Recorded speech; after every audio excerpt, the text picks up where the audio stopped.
Let's go.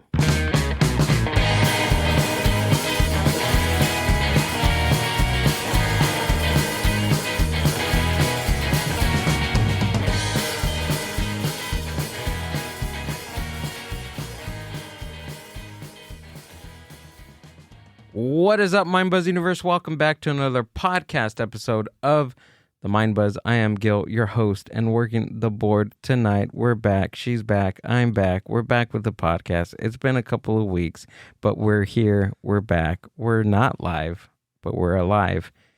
Welcome back. This is Amber. What's going on? Hey. I'm excited. I sound really hoarse, huh? I sound like a man? Do I sound like a man? No. Okay. That's why I didn't wear the headphones. You're fine. Okay. You don't sound like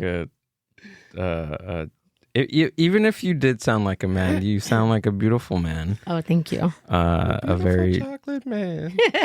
gentle man, A gentleman. if you will. No, I was screaming on Tuesday for the Mexico game.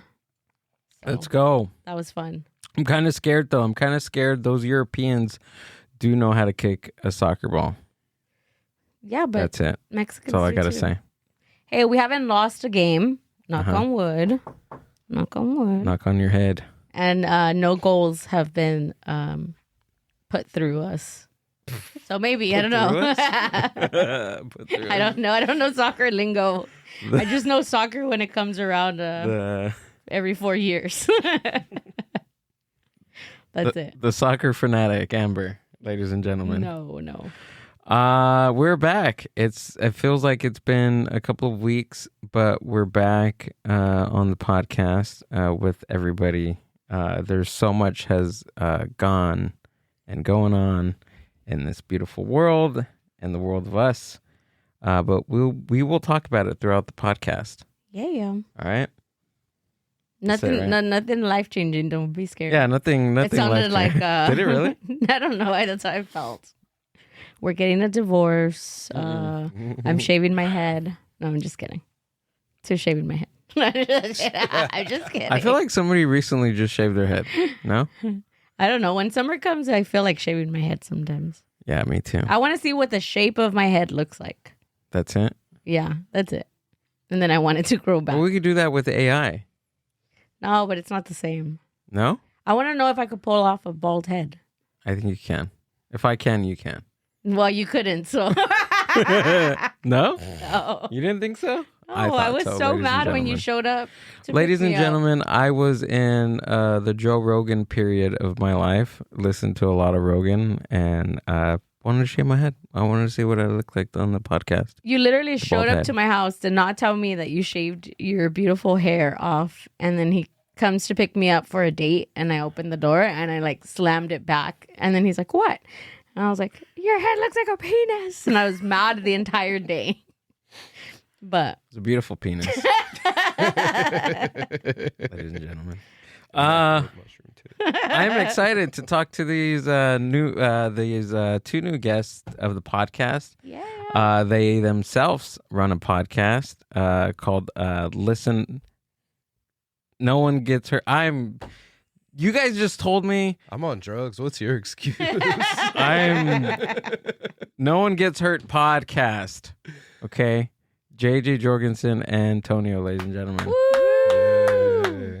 You just hurt Welcome. my feelings. So no, I'm just kidding. No, I'm just kidding. no, you know what it is? It's so when I was Googling the podcast to check it out, that's all I remembered was No One Gets Hurt. That's it. Sounds to me like we need to change the name of the podcast.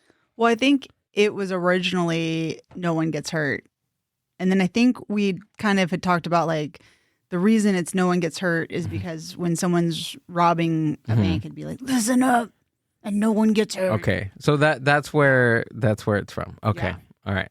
Yeah. Now I won't forget because I'm so embarrassed right now. You should be. we need more shaming on this podcast. Yeah. Yeah. The live shame.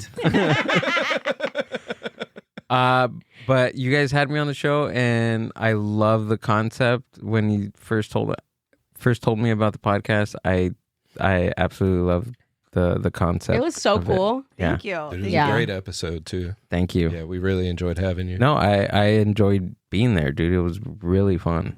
You guys are awesome. Thank you. Yeah, no, it was one of those things that kind of just naturally developed from a friendship that began from Tonio and I roasting each other. Oh, really? Yeah, we did a roast battle against each other. I took Oh, it you easy guys on did? her. That's how you guys met? Yeah. Yeah. We I'd signed up for an open mic. I thought it was an open mic, and then I got there and they're like, we're doing roast battles. And my husband was with me, and he jokingly says he's my manager, and he's like, as your manager, this isn't your brand. We should leave. And I was like, like, why not? I grew up in a big family. I got roasted a lot. So like, yeah, let me try my hand at it, So the first round goes, and then second round, I end up against Tonio, and then I took it easy on you. Yeah. Yeah, I really did. She was cool as fuck. I didn't want to do it to her.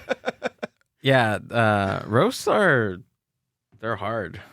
I have to I don't say, I remember one of my I remember They're a hard to couple, do. but one of the ones I did, I thought was pretty good. And even you said it under your breath, and you were like, "Damn, that was good." I was What was it? like, when he goes to the liquor store to buy Magnums, it's the ice cream. I don't remember that. That's fucking gold. That's so good. See, That's quality. Write that down and use it in something else. I want It's to. I so want to good. see because the last time, or the first time, and the last time that I seen a roast battle, I feel like everyone was like way too nice to each okay. other, and I was like, "Where's the like ripping apart of each other?" Like I wanted it to be very like savagely. I'm sorry, but I just feel like a roast battle. Like I want it to be like, ouch. I feel like they're better when you have two people that know each other. You know what I'm saying? Because I Yeah. feel like when you go against somebody you don't know, then you're just going for like what you see visually. You're not going for like Mm-hmm. stuff that really hurts. Right. So I don't know. Yeah. Definitely. I prefer it to be as savage as possible. Yeah. Yeah. Yeah. Was it an open mic or was it a show? It was a open mic roast battle. Oh, okay. So it was Yeah. where was this? Noble Ale. Oh, really? Yeah. Oh. A long fucking time ago. Oh, okay. So it's been a while I since had been they've doing done it. comedy for like 3 months, maybe. Uh-huh. He had his furry journal with him. Yeah, my monster book of jokes. Yeah. It's a Harry Potter monster book of monsters, Oh, but it's empty, and it's my joke book. oh, that's cool. It's my monster book of jokes. You still have it? Yeah. Yeah? Yeah. Wait, so I think wait, it's in my car. it's empty. What do you mean it's empty? Like it was just blank pages. Mm. It's the monster book of monsters, and it's furry. It's the one that right, has it's like just the blank little pages. face that looked like a tarantula, right? Oh, yeah, they it looks kind of like a spider. Oh, they sold those? Yeah, where did I get it? I think Lunchbox. Oh, okay. I think it came from Lunchbox. Do you let people see? Is your joke book or is your guys' joke book like a diary? What do you mean? Like, is it something private or is it something like if someone were to stumble upon it and opened it, you'd be okay with them looking through it? Nah, I don't let nobody in my joke book. So it's like a diary. Yeah. I keep it in Google Docs, so Uh-huh. I don't care if anybody saw it. Oh, Most really? of my stuff is pretty like benign, so I'm not too dirty. So Mm-hmm. I write some fucked up shit sometimes Yeah. that people don't need to read. I remember one time, I think after a night here at Horchateria, somebody dropped their jokes. And remember your sister? Your sister found it. She did? I Yeah. can't remember. Yeah, she found it and she was like, is this one of your friends? And she was like, oh my God, he needs help. Oh, that's right. That's right. That's right. it's funny. She was like, I feel bad. Are Yeah, these jokes? it was Are these pretty- supposed to be jokes or what? Yeah, it was like borderline, like suicidal. Ooh. Yeah, that's right. Yeah. I forgot about that. It was. This is what I remember from that. Is he talked about how his mother-in-law like thought he was like a bitch because he didn't work or something like that. I don't know. It was strange. Some people do comedy because it's cheaper than therapy. Mm-hmm. That's true. No, but some people need therapy. Yeah, agreed. Absolutely Everybody agreed. needs therapy. Yeah. There are definitely comedians where I'm like, is this a therapy session or is Right. this like Fucking intervention. right? Yeah. Well, I guess the art is that you get to articulate, what's going on Yeah. in your mind. You know what I mean? Yeah, for sure. Some people don't need to. But also it's the art is to craft whatever is going in on your mind into something amusing and something entertaining. And I think that's where the crafting really is. Right. Yeah, you have to like mine it for gold. Mm-hmm. So sometimes I feel like going back to the idea of someone coming across your journal, I think they would see these endless ideas. Oh yeah. That then you have to continue to shave down to try to get something, So Right. and then I'm jealous when I see a comic that can take one idea and then spend 10 minutes on it, because I'm like, well, that's what I thought I was doing. But really what I was doing was trying to get to the gold. So I think part of it is you're starting big to wean it down and then hopefully you're bringing it back out again, like a yo-yo. Yeah. I've never had a yo-yo, but I've never had a fucking yo-yo. I don't think so. Like in your whole life. I had Pogs. You ever had a Pog? I had Pogs, yeah. Yeah, I I don't also had a yo-yo. I had one of those cone things. It's not the same though. What cone thingies? You know those little Mexican ones Oh, with the yeah. ball? Yeah. Yeah, Close, right? I had a yo-yo, but I couldn't do anything with it. I couldn't do anything No. either. Or the ball with the paddle. Those Oh are yeah. cool. Do you guys remember the ones that were like this like round silicone thing and then you turned it and you put it on the thing and then it popped up? Maybe. No, you don't remember those? I don't think so. Do you Pull it remember up. those? What is it called? I don't know. Pop-up Rubber thing. But it was No, it was don't. I don't meant think you're gonna get this. it was We're back to the we're back to the magnums. I didn't Okay. think about that. Well, you're supposed to put them like on tables or floors, and me and my sister used to put them on our faces, and they used to pop. That's what I was thinking about the Imagine. other day. I was like, Jesus. That reminds me. Like the first time we were together, she was like, "Oh, you got one of those rubber things?" And I'm like, "I got you." And I pull out a condom. She was like, "Nah, not that. That's not what I'm talking about." No, she's like, do you have one of those rubber things to put it on my face? And you're like, I'm like, "Hell yeah, I got you." If I gotta wear a rubber to smack her in the face with it, I'm not gonna do it. I don't even know what it's called. Rubber maybe like the time frame of when they were popular, like rubber popper. Rubber popper Oh my in the God. 90s? 90s. See, God. it says rubber Yes. popper Oh 90s. shit! Yeah. oh, look see? at that. Oh. See? Now everybody can see that I need a shave. Okay. Oh, yeah. And Oh, okay. I remember those. why is he so like astonished I by don't it? know. I remember those. Do you remember? Wait, where do they sell them? I don't know. Ice cream trucks? Probably. Yeah. Anywhere. Or fucking Walmart. Or they're in the little coin things at the checkout. Mm-hmm. Yeah, and then you would like flip them inside out like that, and And then they put would- them down, and then they pop. They go, Yeah. Nah, I never had one of those. The video's not working, but I'll find one for you guys to. oh, push pop, dude. Those things. I feel like we did like really hated dangerous things. Push pop. It's all good until it's not, and all the saliva is coming down and it's like dripping down your finger. Disgusting. Yeah. Well, that's what the like also like the Wait, a push pop? Like the Push pop, push flavor. no the one Oh. that you did with your finger. oh, it was like Yeah, a. you push it like this. It looked like a stick of lipstick. Yeah, Yeah. exactly. Mm-hmm. Those. What do kids play with now? Fucking iPads. iPads. That's iPads. true, huh? Yeah. I know that's kind of. My 6-year-old plays on my Xbox. Like, yeah. It's crazy, huh? How Yeah. kids now know technology. It's wild. Yeah, I think like for us, like I was born 1990, Gilbert 1991, and we were somewhere in the middle of like discovering technology, but still like having toys to play with. And like my sister and I, it was just us two, and we had a lot of toys, but we liked to play with things that weren't toys. Like we used to lick like the battery. We used to play with these things and pop them on our face. Like I was just thinking about it the other day. I was like, damn, we did really like stupid shit. Yeah. Well, I used to take the tops of erasers, you know, like the added eraser that you'd put on top Yeah. of a pencil, and I would close them, and then I'd put them to the side of my face and like make them suction onto my face. Oh yeah.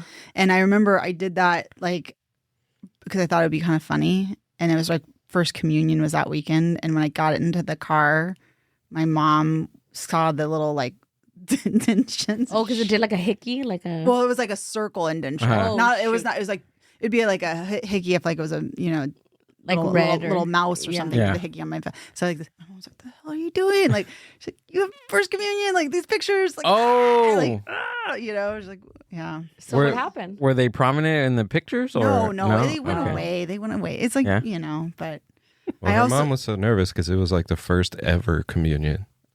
Because she's old. No. Yeah. Thank you.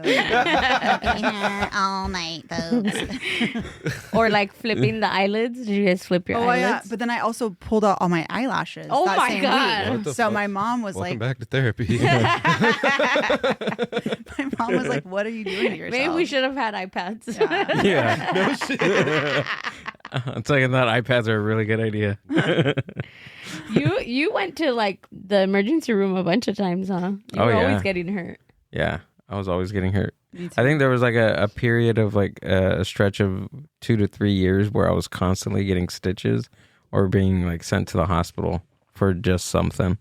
What kind of stitches? Like to your head, to your arm? I have 32 stitches across my foot on the top from wrestling.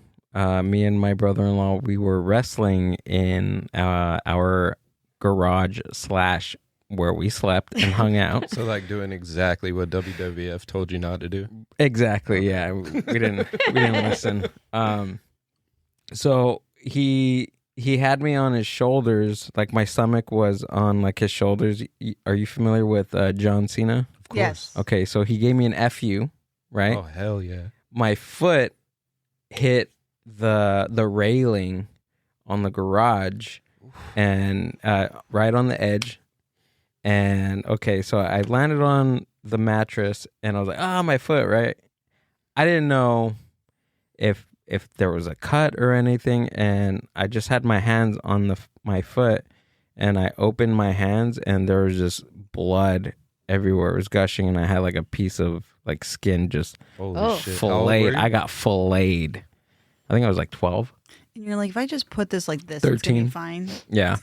And to top it all off, nobody drove at that time. It was me, my sister, and my brother-in-law. They were very young. And they had to call the ER, or not the ER, the ambulance. So I had the ambulance come and pick me up. I feel like that was probably an ambulance situation, my dude. Right. If it wasn't for the ambulance, I probably would have had to walk to the ER, either walk to the ER or have one of my cousins drive me on their bike. My mom, Not a motorcycle, like a bicycle. Yeah. Wasn't that one time too? Mm-hmm. God damn. Got a lot of stuff going on with me. My mom used to tell us, she never said like if you feel sick or anything like that, but my mom always like made sure to tell us like, don't take the ambulance, like let me take you or something, That And I shit's was expensive. yeah. So I don't even think I was 18 yet, but it was my first year in college, and it was literally the first week there, and I didn't know I had food allergies. I literally developed them like from one day to the other, like it happened, and yeah, so I had a really bad allergic reaction that morning. My class hadn't started. To make a long story short, I passed out in the restroom, like tongue swelled, everything, and then my sister was going to the same school at around that time. Lucky. Yeah. And she called my mom and she's like, Mom, la la la, Amber's on the floor. She's unconscious. Like, we're going to take her to the hospital. My mom was like, no. Well, you're unconscious? Well, for a while I was, yeah, because I passed out. I passed out in the Oh, my restroom. So God. I went to the restroom and then, yeah, it was a whole ordeal. So she's telling my mom, like, hey, we have to rush her to the hospital. My mom's like, no, don't call the ambulance. And my sister's like, what do you mean don't call the ambulance? And she's like, I'll be there in 5 minutes. Just tell him to wait 5 minutes. And then I can hear my sister like now, because I was already like back into consciousness, and I was like laying out in the like lobby or like the hallway of our class. And then the teacher's like, my sister tells the professor, she's like, oh, my mom won't be here for her. And she's like, what do you mean your mom's going to be here? Like, she needs an ambulance now. So literally my mom was like, no ambulance. And I'm like laying there like, oh my God, lady. So they called an ambulance, and the ambulance comes. And literally as they're putting me into the ambulance, I see my mom's car like, and then they were like, no, like, so they closed the door, and my mom like drove behind the ambulance. And the first thing she told me, she's like, I told you to wait. And I was like, lady, I almost died. Like, well, the school probably was very concerned about liability, because if a teacher didn't call, then all of a sudden you can sue the school, like, oh, you knew that she was in dire straits and you didn't do anything, So the school's like, we're just gonna call, you know. That's probably. My mom was like, no ambulance. Yeah. Yeah. So now I think about it, I'm like, no ambulance. iPads are a good idea. It's funny, y'all all got regular stories about ending up in an ambulance, and like I overdosed in ISS in fucking ninth grade, and I ended up in an ambulance. Like, I didn't have any food allergies. I did it to myself. Ours are all food allergies, wrestling. My ambulance story is I was in gymnastics, and it was like right before going back to school. And my dad had asked my mom why I was doing gymnastics, because she's not a sprightly thing. Uh-huh. Meaning, like, she's a little bit big to be a gymnast, don't you think? Thanks, Dad. But he meant height-wise, but whatever. I was doing it more for, like, to do cheer in high school, like the backflips and stuff like that. Right. So can you do a backflip? I used to be able to. But now I can't. But I mean, I'm also old. So, but anyways, so we were doing these things called aerials where you don't put your hand down. So we were like learning. Okay. It's a cartwheel where you don't put your hand down. So you're doing like the motion of a cartwheel, but you have no hands down on the mat. Do you know what I'm saying? Like you have a round off is one hand. Oh, right. And okay. An aerial is no hands. Wait, how do you do that with no hands? Because you're like running and then you whip yourself around. Yeah. Oh, yeah. Okay. Got so it. I just say Power Ranger. It. Just say be a Power Ranger. Yeah. So this is like a week before 7th grade, and I just couldn't do it. Like I just kept putting my hand down, and we were going over a mushy mat, so they're like really soft mats. And the two girls in front of me were doing everything they could just being stupid. And they're like falling and they're like, oh my God. Like, and I'm like seriously trying to figure this out. And I put my hand down and I remember getting up and being like, ooh, that's going to hurt tomorrow. Like, I think I pulled a muscle. Ow. And then I turn back around and my arm is in a U. Oh my goodness. Both my Lord. Yeah. How old were you? Just right before 7th grade. Oh, okay. Is that even like during a period where, because kids, no, they hadn't integrated schools yet. Well, their bones are the growth plates. Yeah. Is that still within the time of that? I was okay. I was okay. So my mom was there, and I'm like, I look at it, and the place knows right away like what's going on because they have injuries. They're like literally after I find out, they're like, yeah, ambulances are called there like every week because it's gymnastics. Like, it's actually very dangerous. So the ambulance comes, and my dad had just gotten home from work, so he was close by. He stops over. My other brother, one of my brothers, is home, and he wants to go. He's in college, but he wants to be a doctor. So they both show up, and my dad stands over me. He's like, "Yep, it's broken." So they had to put it in like some kind of a soft cast thing, like a splint, and then they put me into the ambulance. And I just remember I was fixated on the fact that the paramedic had marbles in his pocket. That's awesome. And I was like thinking to myself, like, why you're in healthcare? Why are you smoking? That was the time.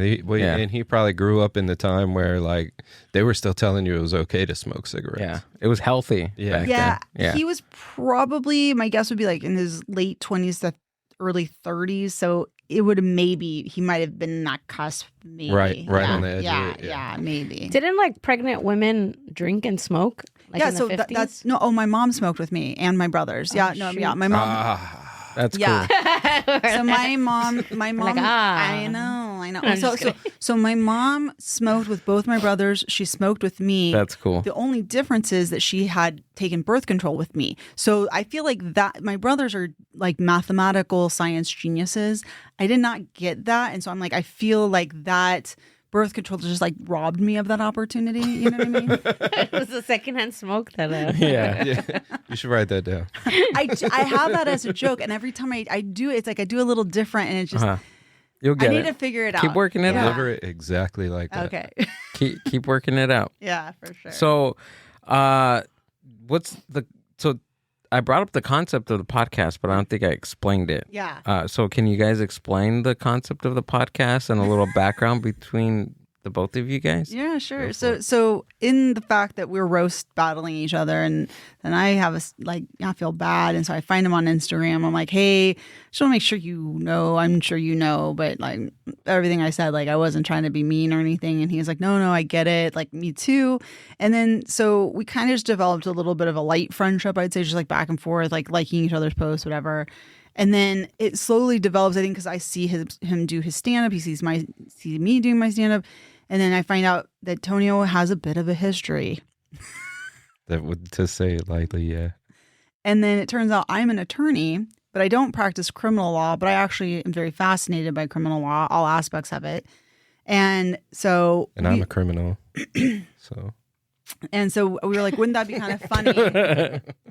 Like legit. So we thought, wouldn't that be kind of funny to have a podcast where, you know, we talk about like, because it's an odd couple. It's an odd pairing.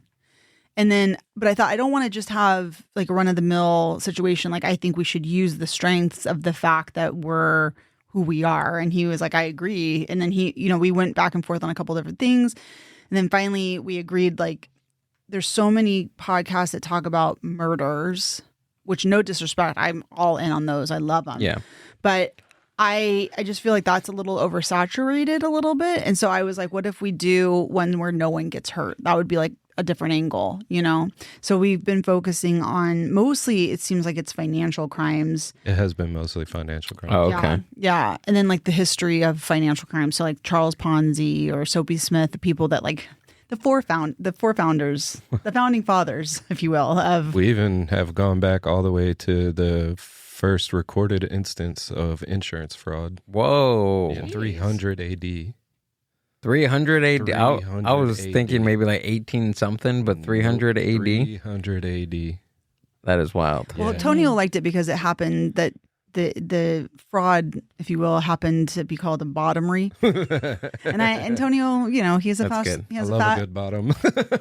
he has a fascination with bottoms. So that's true. I do. I have a financial crime. ooh, Whoa. I'm all looking Oh, at it. yeah, that's Are we about right. to hear a Yeah, let's confession? hear it. or- No, Did it's not we me. hold on? But have we talked about the story? No. I think did we briefly at least bring it up? With little somebody, bit? yeah, we talked to somebody about it. Uh-huh. Yeah, because I think I said, I was like, I don't care. I'm gonna say it, Right. and then I said like kind of just like the first part of it. The gist of what was going Yeah. on. This is kind of juicy. Yeah. was we're all ears. Is it still going on, or Yeah. so everything's alleged? Yes, allegedly, but no, she didn't. I'm just kidding. Yeah, I guess I could talk about it. I mean, I don't care. You can speak in hypotheticals. No, it's fine. So it's someone we know. Okay. Kind of, they were close to us. And older than like us. And to make a long story short, because there's a lot of meat in the story. I've known her for a long time, since I was like maybe like 15. And she's like maybe like 30 years older. She's like an older lady. And about 2 years ago. Yeah, about 2 years ago. So I used to see her often, and I used to work with her. So I used to see her often, and then she used to tell me like these like stories, like, oh, I got cancer, and like, these things. So then I was like, oh my God, like, that one I don't know if it was real or not. But now, I mean, everything else that I learned, I'm like, I don't know, So it would be like that. It'd be, oh, I got in an accident. I'm suing so and so, and I won a settlement.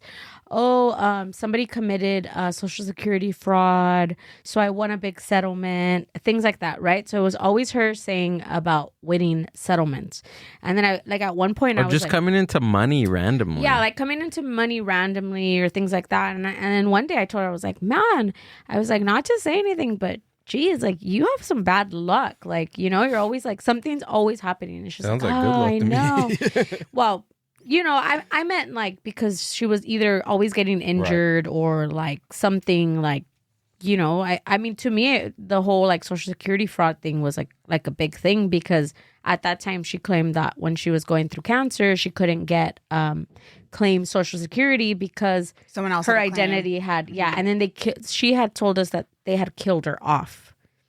So then she was like on Social Security, like on paper that she was dead. And she was like, I'm not, whatever, right? This giant story. But I'm just like, oh my God. Like, and mind you, part of me already knew that she was kind of like a little liar. Mm-hmm. But I was like, no, there's no way.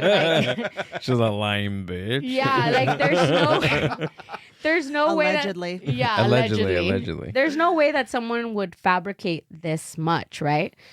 So then one day she comes up to me and at this point I was kind of assisting in like putting events together and renting out a space and everything, right? And she came to me and she's like, hey, I want to rent the space out for a baby shower. And I was like, okay. Mind you, she's like 30 years my senior, okay? So this was 2 years ago. So I was just a little older than me. I was yeah. Well, I don't know your age, but yes. So I just could see it formulating with Tonio. He was getting ready. It was coming. Yeah, he was. I wanted to beat him to it. It was coming. So she's younger than me, is what you're saying. So she, like she's like in her 50s, So younger than me. I'm just kidding. So then she's like telling me like, oh, I want to put a baby shower together, and I said, okay, I didn't ask whose baby shower, anything, right? So literally the day before the baby shower, because I had heard from somebody that knew her, they were like, hey, were you invited to the baby shower? And I was like, oh yeah. I go, but it's her daughter's, right? And she's like, no, it's her baby shower. And I was like, what? So this whole time I'm helping her plan this whole baby shower, and it was her own baby shower, and she didn't tell me that. So at the beginning she said that it was. She told me it was her. She didn't tell me whose baby shower. Okay. And then later I asked, and then she's like, "Oh, it's my daughter's." And then I was like, "Oh, okay, cool." So then I thought it's her daughter's baby shower, but then this close person next to me was like, "No, it's hers," or she's claiming that it's hers. So anyway, so the day before the baby shower, I was like, "Hey, whose baby shower is this that I'm like literally pouring like my sweat and like everything into?" And she's like, it's mine, I'm pregnant. And then in my head I was like, no, the math is not mathing. The math is not mathing. Exactly. I'm like, no, like you're probably already in menopause, like, like, no, there's no way. And then you're not Janet Jackson, who's financially able to procreate at 55. Or like freeze your eggs or anything like that. But at that moment, what am I going to say? No, you're lying? Like, and I was just like, oh, okay, like, amazing. Oh my God, why didn't you tell me? La, la, la. And then she's like, yeah, I know you can't tell my stomach right now, but tomorrow I'm going to wear a romper and you're really going to be able to see my stomach. And then I was like, in my head, like, oh God. So anyways, the day comes of the baby shower. She invites all these people. I'm talking about like maybe like 100 guests. Yeah. And she shows up and she walks into the room, like into her own baby shower. And she got there late and she has this giant belly on her. And I was like, no way. Like, I just seen you yesterday. Like, that belly was not there. Her belly was like a 7-month-old, like, pregnant lady. She went through the whole baby shower. And I remember in the table that I was sitting, everybody's like, is that her belly? Do you think it's really her belly? And then somebody that went was like, I didn't get her a gift until I see the baby. Like, literally everyone at the baby shower was like super skeptical about the whole thing. So they wanted to go for the show. Yeah, they were there for the show. Yeah, I think, and Yeah. it's kind of sad because I think we all knew, like, she's not okay. Yeah. Like, this is not okay. Yeah. You know? Something's going on. And here. I think his family, because he was younger, his family genuinely thought. Oh, so she was like with a man. Yes. Oh, okay. She was with All a right. man. Yep. Okay. So, this is anyways, tracking. to make a long story short, she's like still coming to work and she's still working everything. And then we asked her like, hey, when are you taking maternity leave? And she's like, I don't need to take maternity leave. Like, I've had 5 other kids. She's like, I'm good. She's like, I don't need it. So we're like, okay, like, all right. So then she comes back one day and then she's like, oh, I had my baby. And we're like, when? And she's like, Saturday. And mind you, it was Monday. And we're like, how are you out? How are you working? And she's like, oh, it's because, you know, I've had 5 kids. So I'm just like I'm just ready. Like I bounce back. Bounce back. Yeah. So it was one of those, right? So to kind of wrap up the story, what ended up happening and where the financial part is that I already gave away the whole thing. I don't know how to talk in third person. That's okay. But there was some money coming to the people that I know, and it was from the IRS, right? They were getting like tax returns, like a lot of tax returns. And they told them, hey, we're going to be mailing these checks out. Keep an eye out, and they're going to be in like increments of, you know, like X. blah, blah, blah, X. So then this person was like, hey, it's been months and there's no like checks. And then IRS is like, what are you talking about? We've sent 6 checks out already. And so then this person was like looking through cameras, everything. And then the way that she got caught was the bank. This person, the person that the money was like for, he goes to the bank to cash a check that actually came in. So he's like, oh, here's the check. So he goes to the bank and then the bank teller is like, oh, another one of these checks. And he's like, what do you mean another one of these checks? And he's like, yeah, so-and-so came in to cash one yesterday, but they had the wrong, they had like a digit off from their account. So they like denied it. And then he's like, this is the first one I'm bringing. What are you talking about? And then the girl described what she looked like and everything. And he's like, I know exactly who that is. So was she when she was depositing it, she wasn't depositing, she was getting cash, like when she was taking the check to the bank? No, I guess Okay. she was depositing it into their account. Into the other person's account? Yeah, so they had an account, like, It was a joint account. yeah, I but got she it. was acting like if the person that the checks were supposed to go to, she was acting like if he was sending her I to see. go deposit the Got it. account, the checks. So then the bank, I don't know why they didn't, but the banks were letting her cash it into the account that she changed it to. Wow. Because she had been there a couple of times to like just as a favor to get Yeah. change and stuff Yeah. like that. So then this whole thing, and it was like a lot of money. And then after that, it started like, you know, we were piecing it together.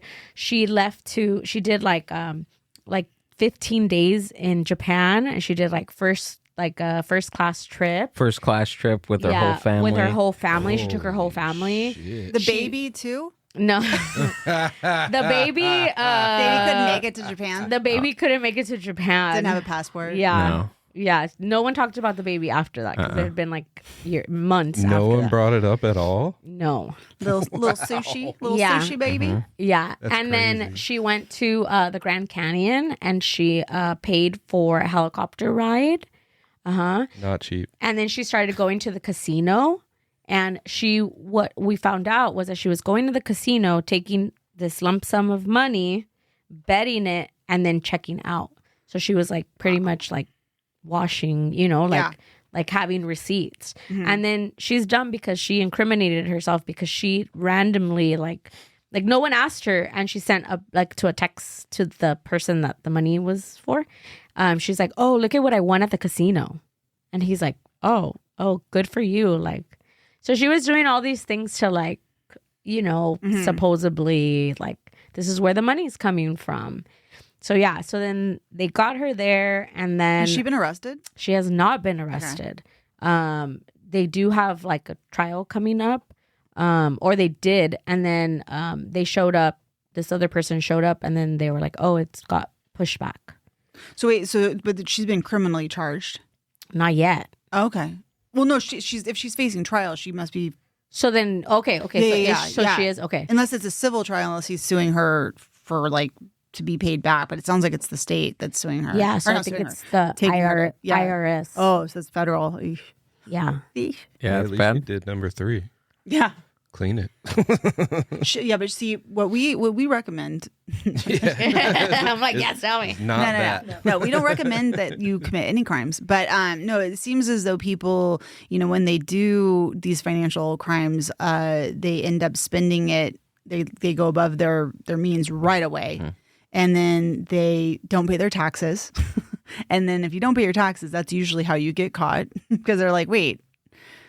You have all this income here, but you're not paying your taxes. Oh, and then they backwards unravel it and figure out that this is why you have all this income, and then you get in real trouble. So, but why IRS hasn't will she get been? you. Why didn't they like pick her up and put her in jail? Is it because it's not like a? I mean, she might not be a flight risk. There might, I don't know, because I don't do criminal. Yeah. But I mean, it sounds though that if she has the IRS against her, maybe she bailed, maybe she posted bail, and so she doesn't have to be.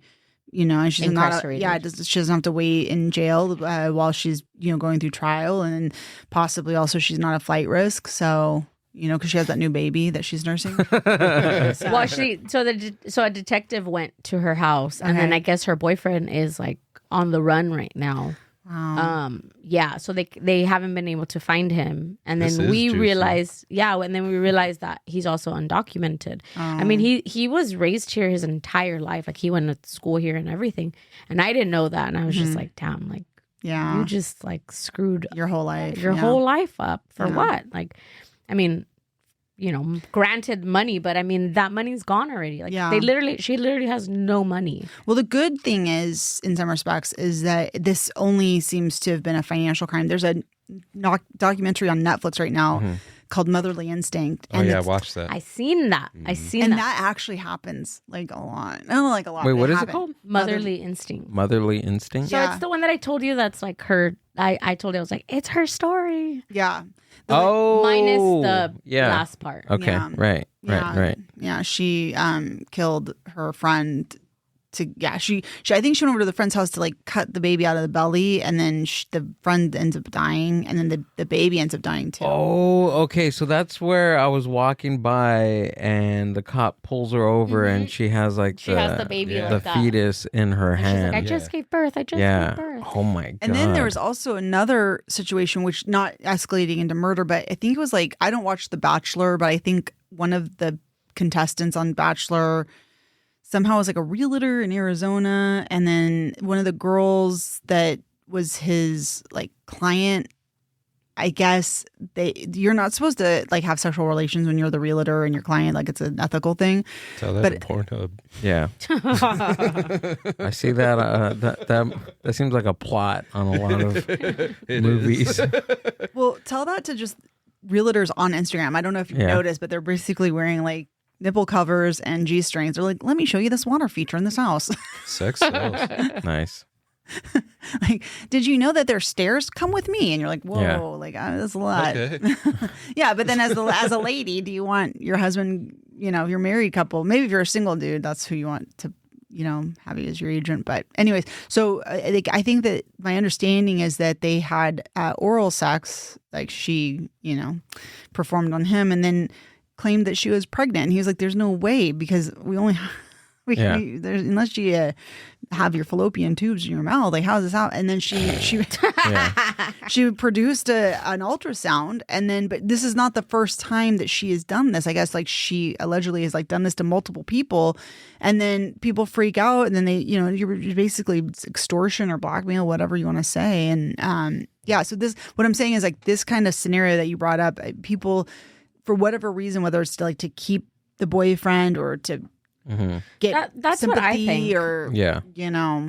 whatever. But so. I think like in her case, there's a lot more like rooted. Like she just was maybe, I don't know, going through like an episode or something. And honestly, like because we've talked about it a lot. I mean, we went through the entire motions, with everybody that was involved. And to me, I'm just like we seen the signs, you know, Yeah. but you're like, she's funny, or she's crazy, or She's funny. so and so. No, we literally used to be like, I'm not gonna say her name, but you know, so and so said this, and then everybody would like, ha ha ha ha, because we just thought like, you know, this crazy lady. As soon as you started telling me the story, the lady that was the president of Selena's fan club. That's what my mind went to right away. Like, because she told a lot of those crazy stories too, you know, and Selena like believed her and wanted to see and the dad was like, don't talk to this lady. She's crazy. Right. And then finally she convinced Selena to go to the hotel. Like, I'll tell you why everything's the way it is. And I feel like Selena. this lady could have, if given more time or like even maybe more pressure under like different circumstances, I really do think that she could have committed something worse. Something bad, because I feel like somebody like that like tests the waters in every aspect, like as a person that is just doing this kind of, you know, stuff in their life. They're testing it, and they feel like they can get away with it, and they just keep on testing the waters. And it's only going to escalate from that and more and more and more. And I'm pretty sure she's getting off on for sure, on doing stuff like this, right? Yeah, I'm like sure. It's a quick serotonin hit every time she does something similar or gets away with it. And not on top of that, she's getting away with it, but she's also getting money, and from the money she's going to trips, and it's just, it's crazy. And then I found out the other day that she's already been to jail for check fraud. Well, that makes sense. Yeah, gateway drug. But that's one. That's one of the. I would say that's one of the challenges for us on our podcast, is that there's so many crimes that start out as just a financial crime, and then it escalates to someone getting murdered. And so, since our focus is trying to find crimes where murder doesn't happen, you know, I mean, there's going to be the instances where someone dies, right? I mean, but ideally, the focus is trying to be where no one gets hurt, like no one gets physically harmed. Wow. And I was going to ask you too, have you, well, that makes sense, because you cover the crimes where nobody ends up getting hurt. But I was going to ask you if you looked into the what's her name? Saldivar, the one that murdered Selena. Oh, Yolanda. That's we were just talking about that. Yeah. No, I did not. Again, because she murdered Selena, so like, no, I'm not gonna probably cover that one. But it first started off as financial crimes, right? No, what did she do anyways? So with Selena. Selena was like, honestly, I'm like getting the chills. She was so ahead of her time on so many things, like marketing wise, you know? And so she realized that her fans wanted a piece of her, you know? And so she created a store in Texas, and then she created like beauty salons and things like that. So her fans would be able to have an opportunity to like, you know, be with her. And then also there was a fan club. So people would send like $13, and then they would get a photo and like maybe a sticker or something like that, right? And Yolanda was in charge of all of that, is my understanding. And so then Yolanda was taking the money, and she wasn't balancing the books. Well, she was balancing them to her favor, but then the dad was like, where's the money, right? And so then they basically told the lady, like, you're off of anything to do with anything. And I think they like relegated her role to something smaller. And then she was so upset because she'd been friends with Selena, and Selena sounded like a sweetheart, and she was crying to Selena and was like, you know, I'm so sorry. Like, I can explain this to you. And the dad, I think, was kind of like, don't go over there. Like, like cut ties. And Selena just, you know, went against better judgment and thought like, no, I'm going to listen and hear her out. And the lady was so desperate. And then she claimed she wanted to kill herself, which is always like the story. Like, I was going to kill myself. And then like, I just freaked out. And like, you know, that's a bummer. Yeah, she was gorgeous singer, beautiful. Like, dude, we watched the documentary, the most recent one, probably within the where past they have year. the little girl like playing her. No, it was like an actual documentary. Yeah, it was a documentary. Okay. The family made it. Yeah, the family made it, and after watching that, and I was just like, oh my God, she was such the sweetest, like, artist. Yeah. Like so like in tuned with herself, her fans. It was amazing. Like I think from that point, so I have this joke. I don't know if you guys heard it before, but it's a joke, and the premise is around like Selena. And after watching that, You don't want to do it anymore. I don't. She doesn't do it anymore. I didn't totally scrapped it. I kind of like switched it around to where it's not about her anymore. It's about Charlie Kirk. Oh, okay. And That's quite a drop. It's not a reach at all. but I haven't used the switch around. But anyways, after watching that Yeah. documentary, I was like, oh my God, people really loved her. Oh yeah. I mean, Oh my God. I'm a non-Spanish speaking white, and I want to learn Spanish because of like her songs. I'm not kidding. Yeah. I mean, seriously, her music is contagious. Yeah. I love listening to it for sure. Yeah, it's Damn, it's crazy. Yolanda. Yeah. super unfortunate, and she's still trying to get Out. yeah. She was supposed to parole this year. This year. And they denied it. 2025 or 2026. 2026. Yeah? They They're denied never it. going to let her out. Well, don't she's think in so? Texas, right? So Yeah. she's lucky she's not dead. I was seeing the other day talking about paroling. Did you guys ever hear, I guess, crimes, but not financial ones, but did you guys ever hear of this guy? His name is Alex Enamorado. Maybe. So he's like an activist. Oh, yeah, right? that's right. He's an Okay. activist, and his main like activism like focal point is food vendors. So Oh. yeah, like street vendors. So Okay. he's out there, making sure that they know how to get permits, Uh-huh. and like if something happened, he's out there defending them. He was raising money, like things like that. Well, he pissed off Riverside County Okay. police Oh. quite a few times, right? So during the pandemic, right, is when he got arrested. It was during the pandemic. They went to do like they went outside of a detention center that's in, I guess, like Riverside County, and him and I think like 5 or 6 other activists went out, and they were like protesting outside, and then it escalated to going to like some official's house outside of his house, and sometimes they go outside the house and things like that. So anyways, I think they ended up like doing like fireworks or something, right? And make a long story short, they all got arrested.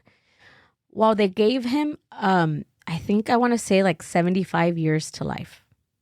Yeah. For fireworks? For Wait, hold like, on. He didn't kill anybody. He didn't there was no altercation. I There thought was- they were still waiting for a trial. He hasn't even been sent to trial yet. No, they sentenced him. When? They sentenced him? Yeah, he's still in there. And everybody else got a plea, and everybody else is out already except for him. What I were the wonder if there's charges? something else going on. I got to look at the charges exactly. Yeah, pull him up because I was under the impression that he was still waiting to arraignment or something, but Hey, look, they Alex haven't. Enamorado life sentence. New update. Still behind bars, facing. It says 35 years. Jury convicted for 35. Where is it? Still behind bars, facing felony charges for alleged violence. That's from 2024. Yeah, so that's like 2 years ago. Yeah, let me look for something a little more. Huh. The one that I see so his girlfriend is the one that does like all the updates on his case, because no one's really covering it anymore.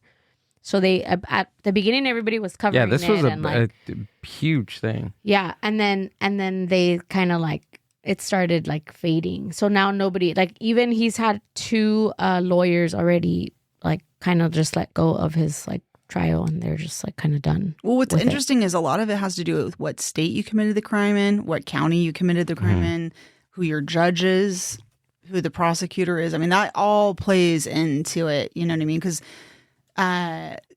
for a while, so like Chappelle was performing at the Hollywood Bowl, and a guy jumped on stage with like, it looked like a gun, but it was a knife on the end of it. Yep.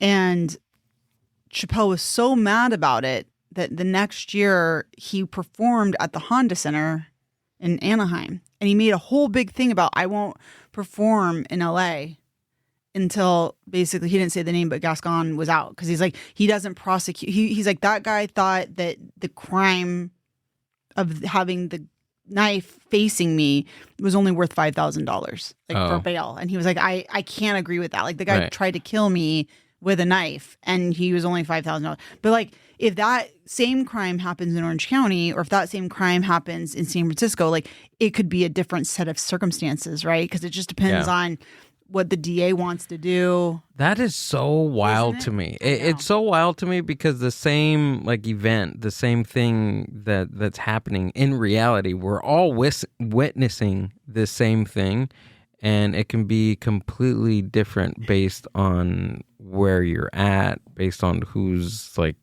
controlling whatever happens to the person that actually like commits that. It's just like OJ. It's insane. OJ commits the crime in Brentwood, right? And his attorneys, and successfully argue to move the case down to downtown LA. That changes the jury pool completely.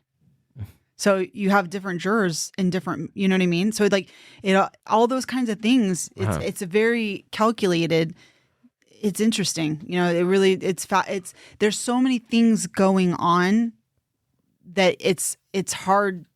Because one time I have a friend who does civil law. She's business litigation, and she had a client that was being sued, and it was a well-to-do doctor. And I think it was an employment case. It sounded like he had a legitimate argument, but he also fired somebody probably they shouldn't have fired, whatever.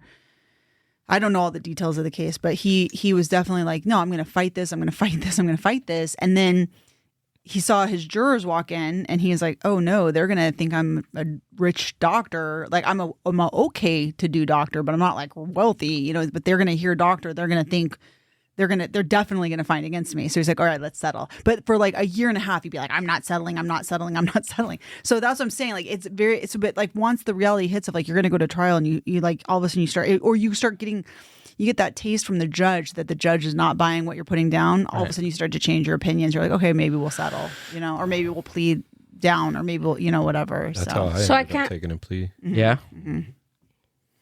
You found something? Sorry. Put a pin on that because I have a question. I'm all everywhere. I'm like, I just brought you guys on here to get legal counsel. No, I'm just kidding. No, so it says, this was April 2023. It says sentencing. Both perpetrators are sentenced to life imprisonment without the possibility of parole, right? And then I seen another one down here from 4 days ago. It says activist Alex Enamorado is now facing a maximum sentence of 16 years in prison. But prosecutors are also calling for his deportation. So I guess what I had read was prior. So they were trying to give him life in prison. And now it's 16 years. Okay, but is there a clear charge? Like, why? What are they charging him with? I think it's like aggravated assault or something like that. Which I guess that's what they're claiming that like the fireworks were. Like you went and like tried to harm us or something like that. He's probably got a launching a projectile charge from the sounds of it. It says he's charged with, this is an old post, but it says this is we're referencing ABC 7 News. It says that he was charged with kidnapping, false imprisonment, conspiracy, and assault with a deadly weapon during alleged actions, during deadly weapon after their alleged actions during 2 protests back in September. September of 2020? 2020. It was probably like 2021. 2023. Mm-hmm. Oh, okay. Oh, so he's been in jail for about 3 years then. Mm-hmm. 3 years now. Okay. It says after an incident in Woodland Hills, Enamorado organized a protest at the home of the man who they believed was responsible for attacking a fruit vendor and destroying his property. For anyone thinking about attacking street vendors, this is what's going to happen. This is what's going to happen, said Enamorado at the protest. You're not going to be able to come out of your house. You'll be in hiding. Okay, so who did he do this to? Somebody who they think did something to a food vendor. But if we find out who this person is, I'm pretty sure this person has some ties, or he has something. I don't know. because he did this to the like this wouldn't happen to if he would have did this to an average person, like him being held up for 3 years. I don't think that it would be the same. It's probably the profile of the case, huh? Right. Well, that, and then whoever he's doing this to. Well, they're So- saying so that we come- Riverside County has Right. already like beef with him prior to all of this. Like, I guess Right, he's but gotten the person that he did this to, like at their house, like who are they? I They don't must know. have some ties with Riverside County. possibly. I think so. Maybe. I don't know. Can we see who he tried to do this to? Sure. Because I don't know. To me that jumps out at me. They said that he was offered a plea, 2 strikes, 5 years at 85%, which would mean roughly 2 more years of actual time served behind bars. On paper, some might see that as a way out, but he didn't see it that way. To walk out with 2 strikes already on your record, catching a third, and you're looking at mandatory life sentence, that is not a small thing to sign off on. Or you could just not catch a third charge. Yeah. That's true. I think because his whole life thing is like the activism, that I think he knows in his heart that he's not going to stop, even if he comes out. It sounds to me, based on this like super quick review, that it sounds like whoever was charging him might have been more concerned because he was able to get a large group of people to follow him and do whatever he wanted at the time, and so that seemed like very dangerous. To the system, that is very dangerous. Yeah. A person that can rile up a group of people. Right, but if it's violent, that's even worse, though. I mean, Correct. if you're advocating violence, Right. not great. And they were saying like his girlfriend comes on and does like videos, and she's like, they have him in like horrible conditions, like I mean, they're it's like jail. hardly feeding him, like all these. I mean, yeah, granted jail, but I guess they're being like extra like petty with him. Mhm. Maybe it was a cop. That's what I'm thinking too. Yeah. Maybe it was a cop. So what did Enamorado and the 7 suspects allegedly do? The group is accused of a brutal attack during a protest in Victorville back on September 24, 2023, prompting a city's police department to launch an investigation. The investigation led Victorville PD to also link Enamorado and his fellow suspects to additional alleged assaults taking place at other demonstrations held in Los Angeles and San Bernardino counties. Let's see. Yeah. So San Bernardino County. Yeah, that's where it sounds like he was charged, but it sounds like he was mobile and going to LA as well. So Look, I'm not against any violence. What's the jail out there? you're not against violence? I mean, I'm against violence. Sorry, I'm not against. I'm like, everybody fuck each other up. No, Breaking news. no, Yeah. no, sorry, the other way around. But I do feel like this one is a little more, like, it's a little more. I think Yeah. it's a little more like whoever is the judges and the sheriffs and everything, like it's more because they don't want, like they're doing things on purpose. Well, Rather. it seems like he's high profile, and so like they're sending a message, like we're not going to tolerate this kind of behavior, possibly. Right. And so they're probably doing it to curb other people from rising up. Mm-hmm. So It's I don't just know. crazy. And then you have freaking people I seen the other day, 3 adults that had did you see that? They had 12 kids all like chained up in like one room or something. I saw some. You know what? The sad thing about that is that's the headline that I kind of feel like I see every 2 to 3 months. I mean, people like doing some weird stuff. Like there was the woman that was like an influencer, like parental influencer in Utah.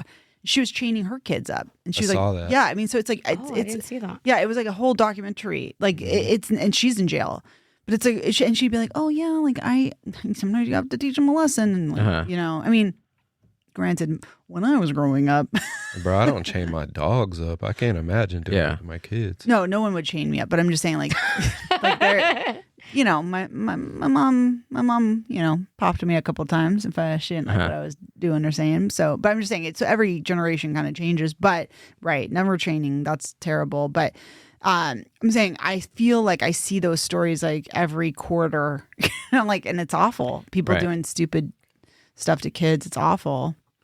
I just don't understand what possesses people sometimes. I don't know. I can think of myself and in like the angriest I've ever been, and I still can't lose my mind over hurting someone. I don't know, but I mean, obviously that's just me, and there's more underlining issues with people that commit crimes and do things like that. It's not just. I don't think it's just from one day to another. I think it's mental health. Yeah, it's a big part. Right. It's a recipe of a lot. It's their mental health, whatever they're going through at that time. Again, if they've done something like this before and they've gotten away with it, hey, I'm going to try this again. The first time I did it and nothing happened. So it snowballs, right? It snowballs into something that can't be undone until it's too late. Have you read, or either of you read the book? It's called Sociopath. No, I don't think so. No, it's really good. I'm almost done with it. Or should I say, yeah, I have. I really liked it. It was my favorite book. It's my It's top about 5. me. It's about me. Well, it's the author, it's like a memoir, and she talks about how her earliest like recollection of herself and kind of identifying as first she read it in a textbook, and she's like, oh my God, that's me. But she already had all these feelings before. And she was saying she's like, I was loving, I was caring, I was a good kid. She's like, but I used to have this feeling of if I didn't do something bad, I was going to explode.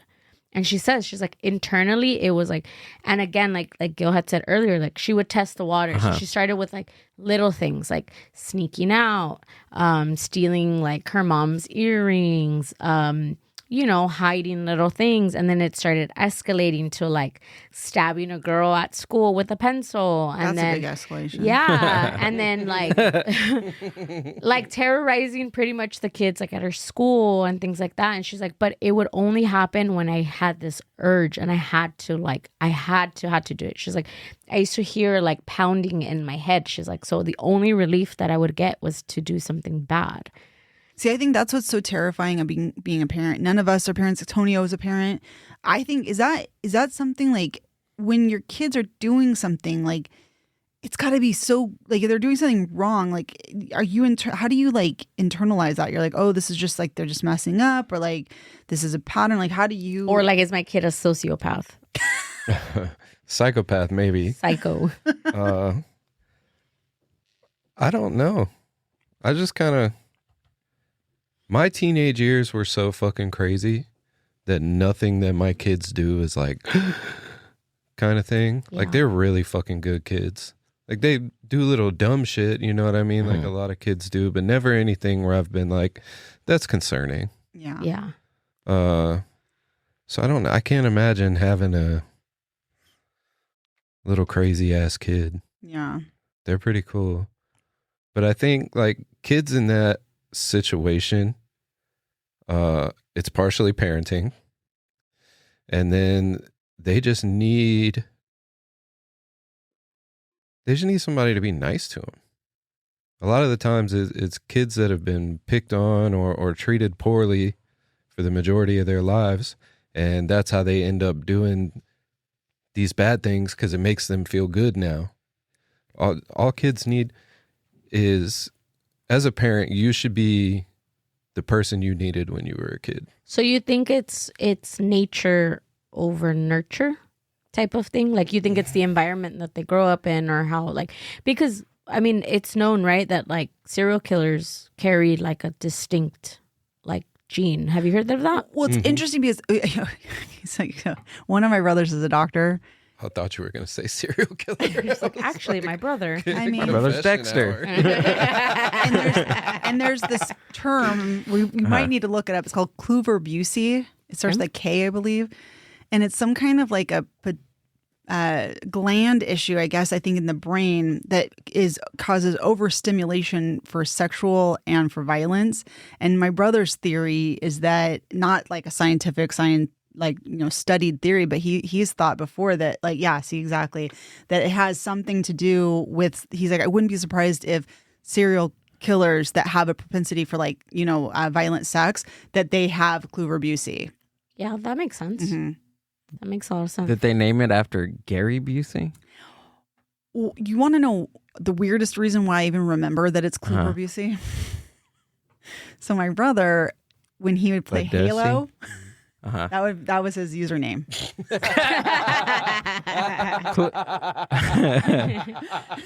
That's fucking fantastic. Yeah. And so, and he's like, and usually no one would know what it was until awesome. they were unless somebody that he was playing was in medical school or was a doctor. They'd be like, that's awesome. Shout out, brother. Yeah, that's so funny. Well, there's a doctor. Hold on, I want to read. Kluver-Bucy syndrome is an extremely rare neurological and psychiatric disorder caused by damage to both temporal lobes of the brain, specifically the amygdala, characterized by a dramatic shift in behavior. Its hallmark systems include compulsive eating, hypersexuality, placidity. I don't know what's that. Placidity. Not sure. Visual agnosia, and an urge to explore objects with the mouth. Whoa. Okay. All right. Placid. Spell it. Like a placid penis. Placidity. Did I spell that right? Yeah. A state of calmness, tranquility, and Oh. serenity. Well, y'all are describing me a lot now. Just has Like, a picture of Tonio. Did you fall on your head? My mom said I used to bang my head on a concrete floor Okay. when I was little. Oh, yeah. all right. Or I would hold my head on the washing machine while it was fucking doing the spin cycle thing. So it's very possible. Well, my mom buys vitamins from this doctor. His name is Dr. Amen. Have you ever heard of him? No. Yeah, so he's like Amen supposedly this Targaryen? Amen Is Targaryen. it out of the back of a car? Or are we No. talking about- He's like those TV Oh, okay. doctors. In that back And- alley of... Yeah, and he came out with a book where he talks about I guess this is what he's talking about, but in there he puts it in terms that everyone can kind of. And so my mom always tells us, because I'm all airing my mom's That's why we got the podcast. but like my mom's younger brother has some mental health issues and issues with just stuff. And my mom always says, she's like, my mom always said that that he was dropped on his head. And I think that she always says Dr. Amen. She's like, Dr. Amen says that if you have like something traumatic, like some kind of head trauma, that it could trigger like mental health issues later on in I wonder life. if that's something you can test for. I'm pretty sure. Probably after you're dead. Yeah, I'm finna email my neurologist right now. You could I give think your we brain found to the root of the science. problem. I want to go back. I'm gonna. I want to go back to head injury, but I also want to go back to the beginning of the podcast when we were talking about Tonio having a last name. I think we might have come across one that we have for him. Tonio Tonio Kluver. Tonio Kluver. I like that. It has a good ring to it, I actually. think it does. TK. Yeah. My gaming name is Erect, so Oh my god. You're right. yeah, it's E and then it's WREKT. Oh, I like that. Oh That's my goodness. No, but going back to the head injury, a couple of things. Head injury. No, Okay. but there's certain things that they say that serial killers. See, this is honestly, I could go on and on, but this is again such an area that is so many people cover, but it's so fascinating. No, but yeah, but they it talk is. about like head injury, bedwetting, torturing animals. Interest in fire, and then I don't know if we already said head injury. So yeah, head injury, Yeah. wetting the bed. Now. Huh? Nothing Yeah, no, but head carry on. injury, wetting the bed, and torturing animals. I think there's a fifth one. I Isn't can't it like the like they're very sexual? I'm saying that those are like things that like if you have those traits, Yeah, as like a young those child, are- that as a young could child, be yeah. propensity to and I think also like a lot of them, it seems like their relationship with their mother, like the movie Psycho, right? Like that's based on the one of Ed the Gein. Yes. Ed Gein had Yes. a weird He's the one that's relationship like, with his mother. Hi. That Yeah. one, yeah. Right. There was a documentary movie on him recently. The I think, Netflix one. It was. I couldn't do it. Sorry, I didn't want to What's say it it was called? I good, wanna but it was watch good. it. It's scary. It's Monster, so it's called Monster and the Ed Gein Yeah. story. It's on Netflix. Netflix. I'm I going think to watch I think that I think it's tonight. because the actor is just so like. Yeah. It's just this little. Look, say what you will about Ed Gein, but the way I love that guy. Do you think he killed his brother? Yes. So Yeah. the sheer cinematic realism in that series, it was really good. Like it was written well. It very overly. They took elements from his actual case and his real life, and of course they blew it up for TV. Cinematic purposes. Right. I liked it because they integrated reality and how his case really impacted culture and just not culture, but just like pop culture in general. Like Psycho. the Texas Chainsaw Massacre. There was also another film that it really impacted just his story, and like I said, say what you will about Ed Gein, but it really changed a lot in just horror in general and just like true crime. And speaking of general. horror, I just want to bring to your attention. Don't think that the clown situation doesn't make me think of John Wayne Gacy, because that It should. That's why, really. kind of. It should. It's a little bit of that, and most of them are sad. I like the little golfing. The golfing One. one gets a pass because that's like Red Skelton, I feel like, right? Uh-huh. But the other ones are very Ed Gein. I feel like John Wayne This Gacy. one is a lot. Yeah, Did you see? I this didn't see too? that one. No. Mm-mm. No. That guy's story. Why Yeah. do you think, as like a society, why do you think that we're so like intrigued by this, by like murder and serial killers and like People tragedy? like to hear about things they don't understand. Yeah. I think that's one of the reasons why my prison jokes do so good, because people like to live vicariously. Yeah. With serial killers, I personally don't want to live vicariously, but somebody No. might. Somebody might have a long list of people they want to kill. I think also it's kind of like that mystery of like why and or like first it's like with the Nancy Guthrie case, everybody's fascinated with it because it's like, how did this happen? Why did it happen? And then it's like, once they find out who did it, then it's going to be like, why is that person the way that they are? And it's like then it's the trial, and then it's the drama of the trial, and it's a perfect stage. Just Right. People love that kind of stuff, You know what I thought about now that we were talking about your podcast and about how usual like crimes that are financially driven crimes end up in murder, and you guys research ones that don't end up like that. I recently watched a movie called Bernie. about Bernie Madoff. With Jack Black, and oh my God, I had no clue that was a true story. Wait, that he was the Bernie Madoff story? Yeah, I didn't know that was real. Oh yeah, that's real. And you know what else about Jack Black? He has another movie that I don't know if it ever came out, and this is something I want to cover on our podcast. And breaking news, No. he does one about a polka king that Oh, has a polka. Like the music? Uh-huh. yeah. It's mine, the baby. dots? Don't do it. But yeah, there's the polka king. He has a financial crime too, and it is fascinating. And my understanding is that Jack Black plays him in a movie. Wow. Mm-hmm. Yeah, this thing. So have maybe you Jack seen Black it? has a fascination with financial crimes. No, have you seen it? Do you know a little bit Bernie Madoff? about? Yeah. Oh yeah. Yeah, For can sure. you? Because I'm probably Didn't gonna we do butcher. an episode? I don't know. I think we talked about him in terms of he stems from Ponzi.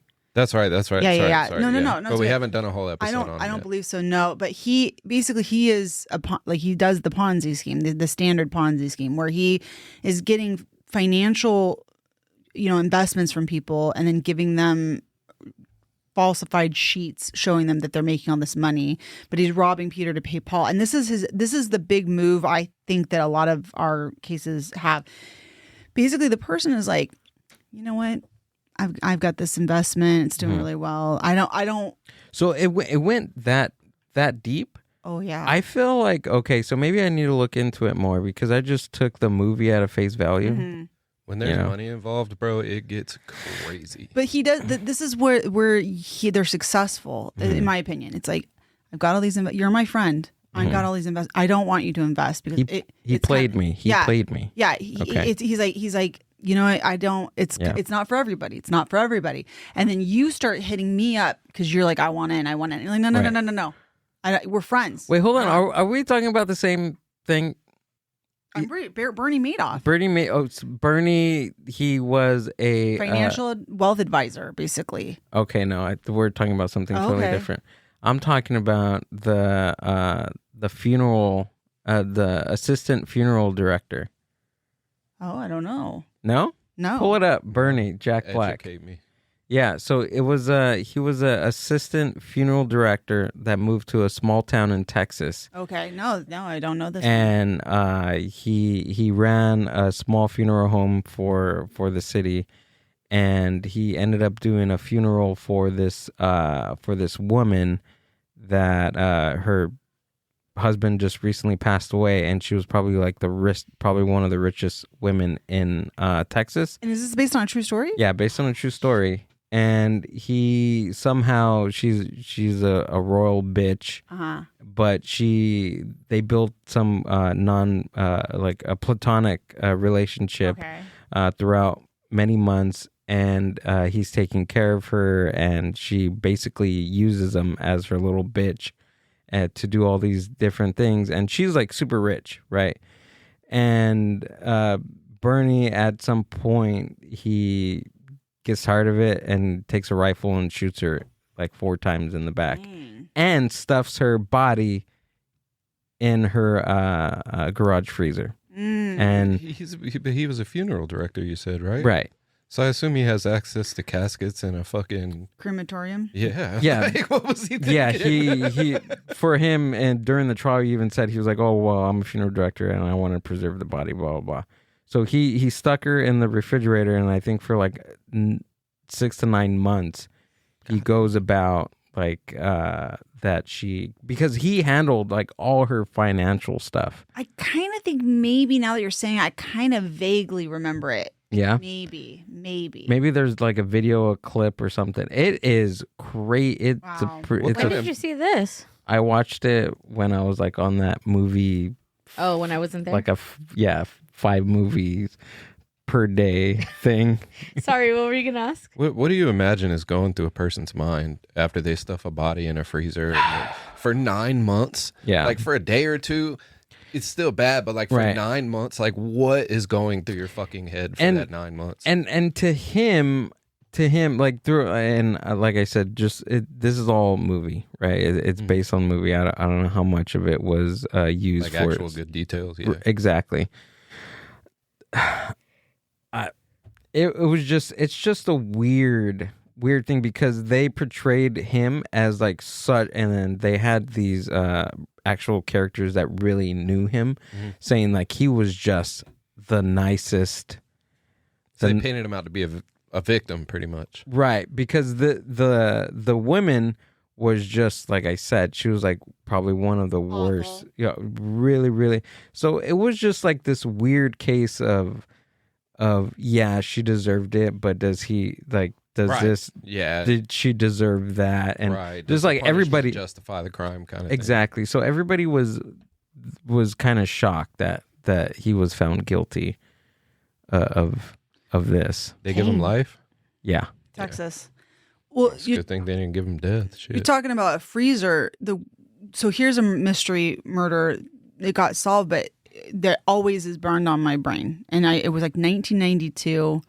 Around that time, and there was a girl that had gone missing. She had gone to a concert, dropped her friend off, and this is in Orange County, Newport Beach area, and the parents find her car, or that they find her car on the freeway, but she's gone and she's just missing. And they have a big poster on the freeway, like, "Where's Denise?" And years go by. And then that was, like I said, in Southern California. So in Arizona, I think maybe Scottsdale or Phoenix area, this neighbor noticed a U-Haul truck or such, like a box truck, out in front of their neighbor's house. And they were just like, something just seems weird because there was an electrical cord going into that box truck. And the neighbor just thought it was weird, just like kept thinking it was weird. Finally reported it and was like, this doesn't seem right. Like that something seems off. And when they went in, there was a freezer in there and there was a body, and it was the girl Denise. He had abducted her and taken her and put her in a freezer, and they had to thaw her out for like days before they could even do fingerprints. Jesus. Holy shit. Yeah, it was awful. Like, and they think that he had pretended to be a police officer. Oh, like pulled her over. Yeah, or maybe she had a flat tire and he was going to help her out, kind of thing. And this is before cell phones. So yeah, I mean, and that, like, that's one of those things where it's like, you know, as a lady driving in a car, you think about those things, you know, like, oh, is this a real police officer pulling me over? Did I really commit a crime? I think that people that commit crimes, especially like murders, again, going back to like the brain thing, like they lack empathy. There's something in their brain that doesn't develop. And the only reason I'll tell you this is because someone close to me got a stroke, right? And they're really young, I mean, like my age, got a stroke and had to go through like rehabilitation.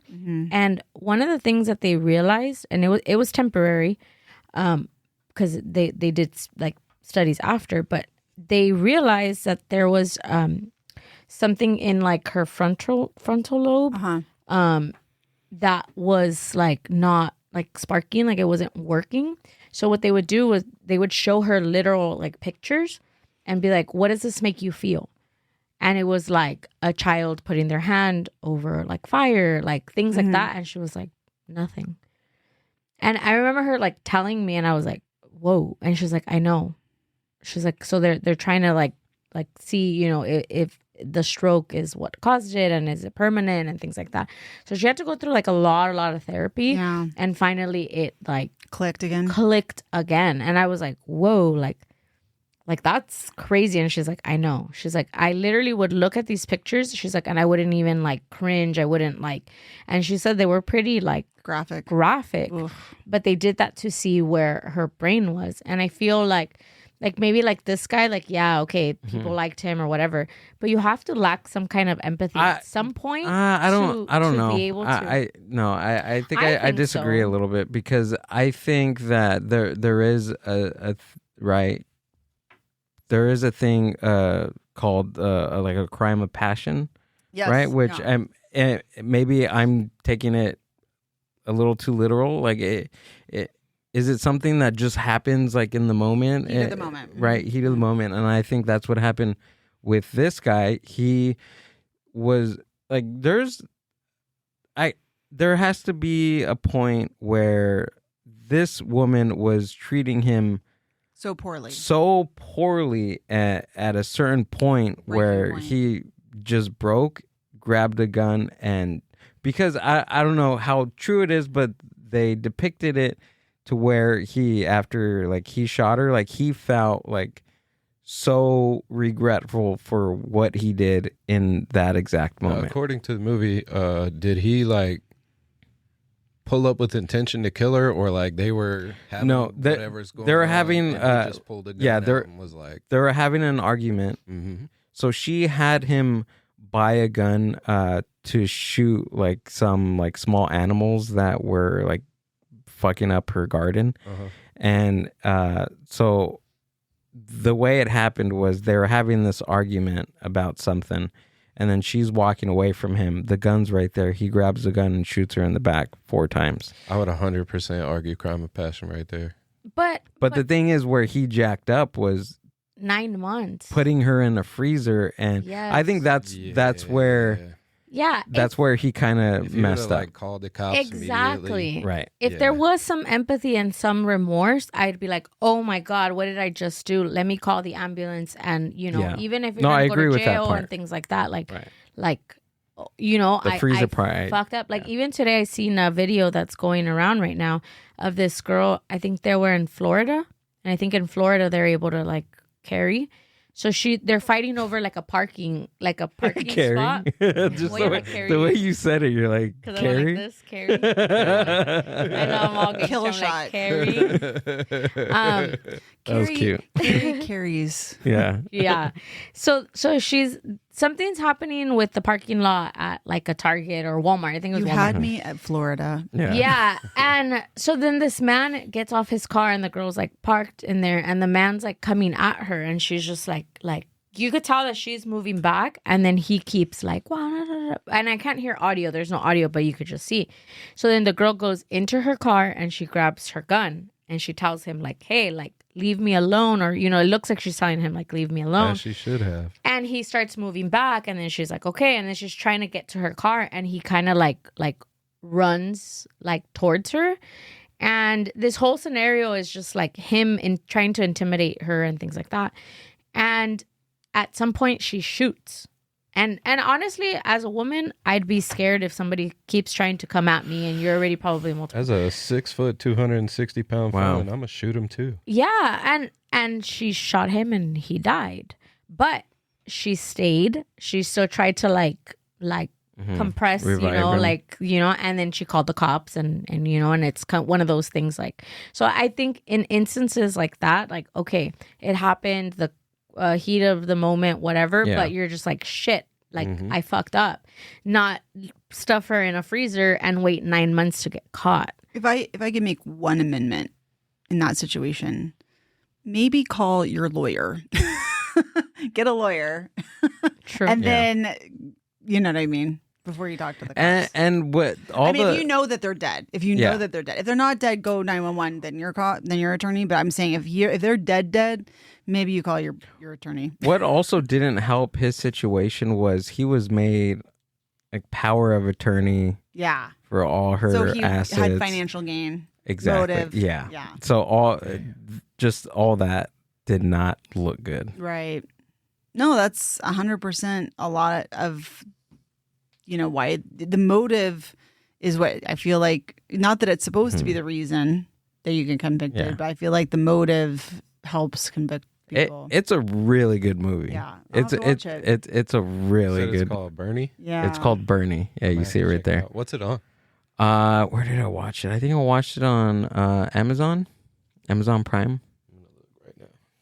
Yeah, it's. I had no clue it was a true story until the end. I thought how they have movies that they make it seem like a documentary. It's like documentary style plus cinema. It's really Watch good. it. But see, It's that's really the thing. good. You have to Yeah, take it's into on Prime. you have to take into consideration too, though, is like who's creating the movie, what their point of view is, what they're Right. trying to say. Because Making a Murderer, my understanding is that like as you watch it, and you're like, wow, it looks really like Stephen Avery. Maybe he didn't do it, but apparently, I don't know for a fact, but my understanding is there's a lot of evidence that wasn't included in the documentary that was very damning towards him. But the people that were making the documentary, it's my understanding, allegedly, that they had a point of view that they wanted to convey that he was targeted. And who are we talking about now? So during the pandemic, there was a docu-series called Making a Murderer, and it's a guy named Stephen Avery, and there was a girl that went missing, and she showed up on his like basically family area of like land in a burn pit, and they were like, he did it. But then when they interviewed his nephew had like, I wouldn't say he was like nonverbal, but he has a level of I think maybe Asperger's, maybe autism, something, and he didn't have representation, and so then he maybe said things that were taken out of context, maybe not, and so I think the point of view of the documentarians was that like this person was Stephen Avery was targeted, and that the nephew wasn't properly represented. I think that was the point of view.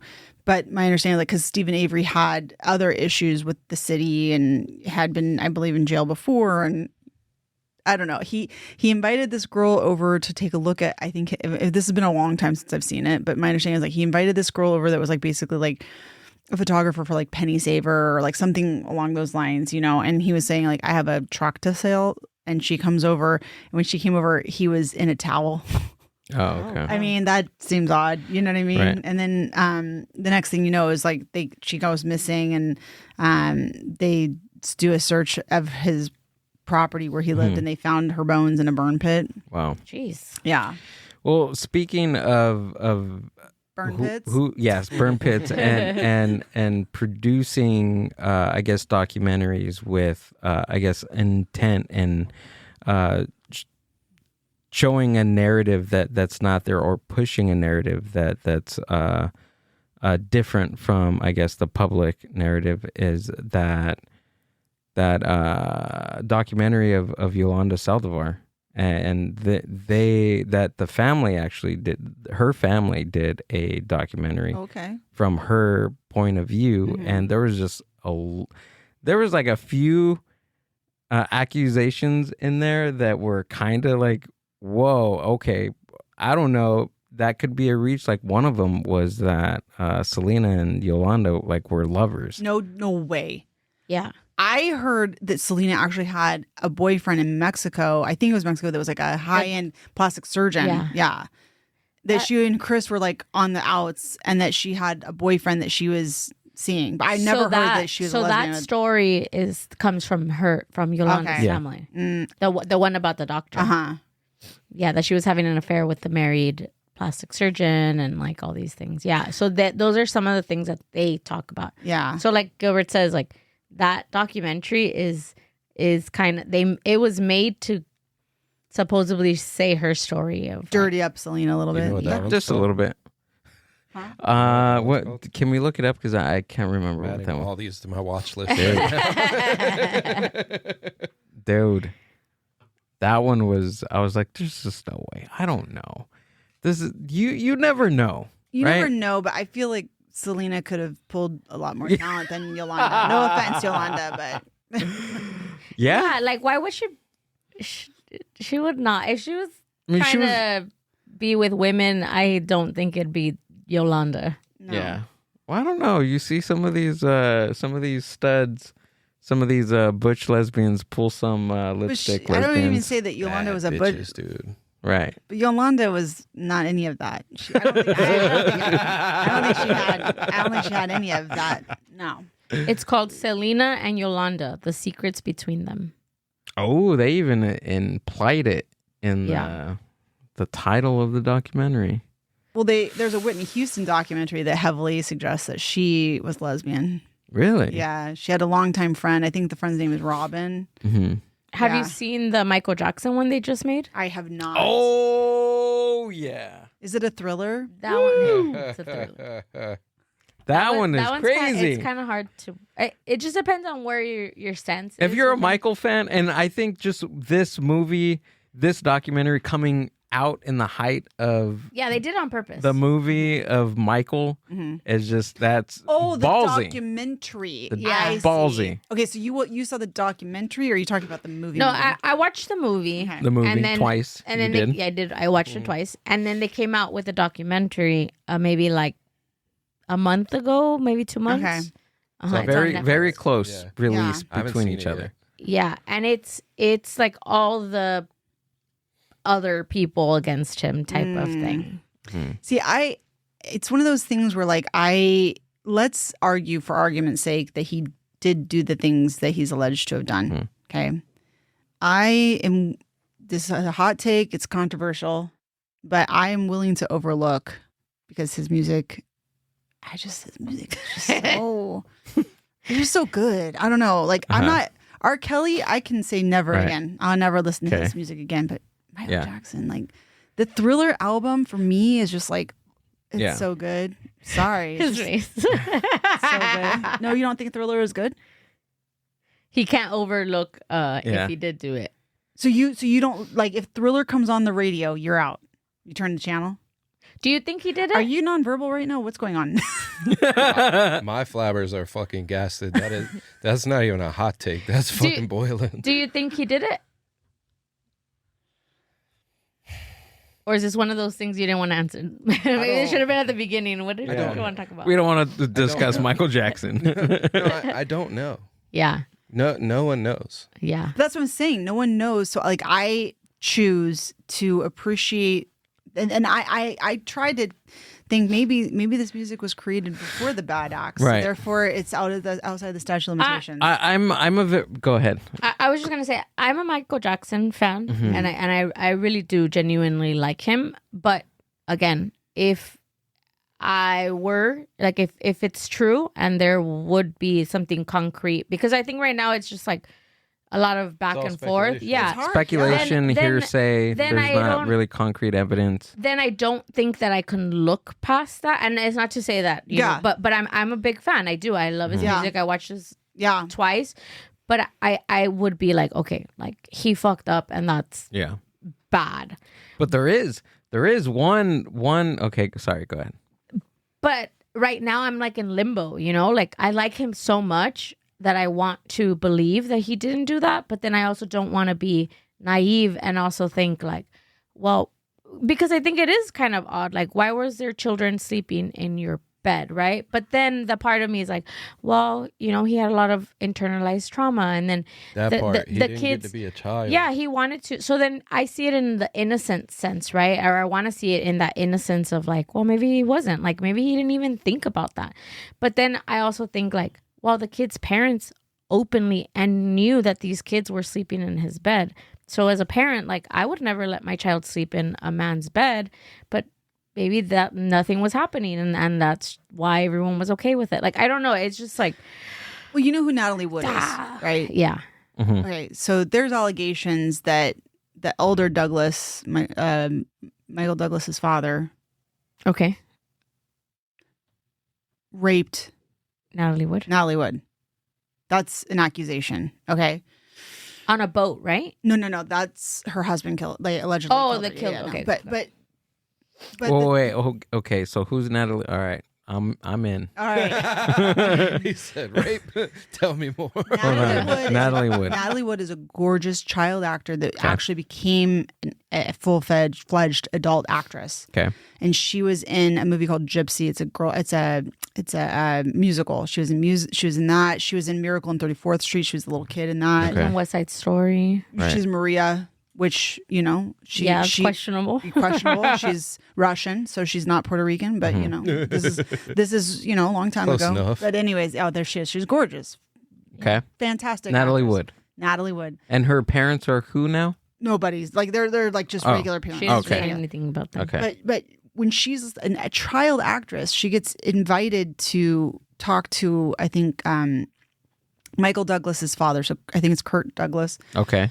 She's like 13 at the time, and she goes to the hotel, and she's already a star. Like, she's not like a nobody, but she got invited to allegedly got invited to his hotel room, and allegedly he raped her, and her mother like drove her there. And it's like, so what my point is, like, there are parents that are like, there's a price to fame, there's a price to these things, and like, baby girl, you're gonna have to pay that price. So I mean, I'm just saying, you as a parent, maybe you have standards that are different, and that's great, but there are parents out there that aren't like that, you know. Yeah. So Like all the girls that at R. Kelly's house, Right. their parents would let them Right. stay there too. Like, know.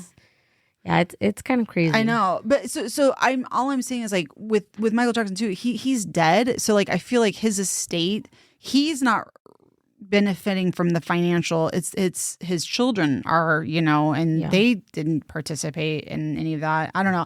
It would be very hard for me because we don't know, right? It's not definitive, and because we don't know, I am okay with still listening to his music because it's not like Right. definitive, right? Right. I think that's Right, right. but what we were saying was like, let's say concrete evidence comes out, then what are you gonna do? That's so hard. I mean, honestly, Fucking hard decision. I don't know. You're like, Michael? what album? what album can I throw out? All I'm saying is, I get a Pre or post? I get a pass. Children. I get a pass in October. Thriller. Uh-huh. Okay, that's my pass. I'm sorry. I get a pass. Yeah, it's hard. That's a jam, dude. I know. That's like one of my favorites. I love Michael Jackson. So Me good. too. And I want to believe that he didn't, Now, what about P. Diddy, though? So now we have to cut out all of... Do we cut out Big Diddy? But Whoa. I meant to Little say Freudian Biggie. slip there. Biggie Smalls. Do we cut Biggie Smalls out? Like, because he produced Biggie Smalls, right? So, like, do we cut Biggie Smalls? No, I don't think you, because that's not even in the same ballpark. That's not the same sport, JJ. Yeah. I mean, he just produced his music. He didn't. It's not. I think. Can we separate the art from the actual person and what they do? I think that it comes down to that. You being a movie person, all the Harvey Weinstein produced movies, like that he did some bad things to make sure that those movies went forward. You know what I mean? Right. That's a hard thing. Yeah, no, that's what I'm saying.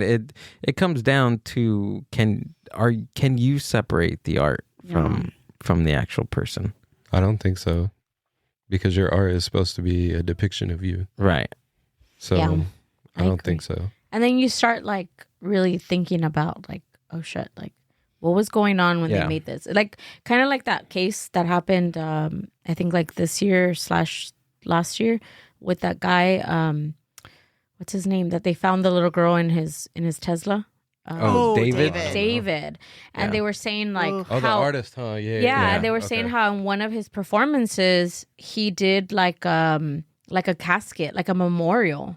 And they were talking about how they did like a memorial, like he like on stage did a memorial. I think a lot of his music was about killing her or killing someone, because he even had one with like bloody handprints or something. So. And then in one of his albums, he's wearing her Hello Kitty sweater that she would wear.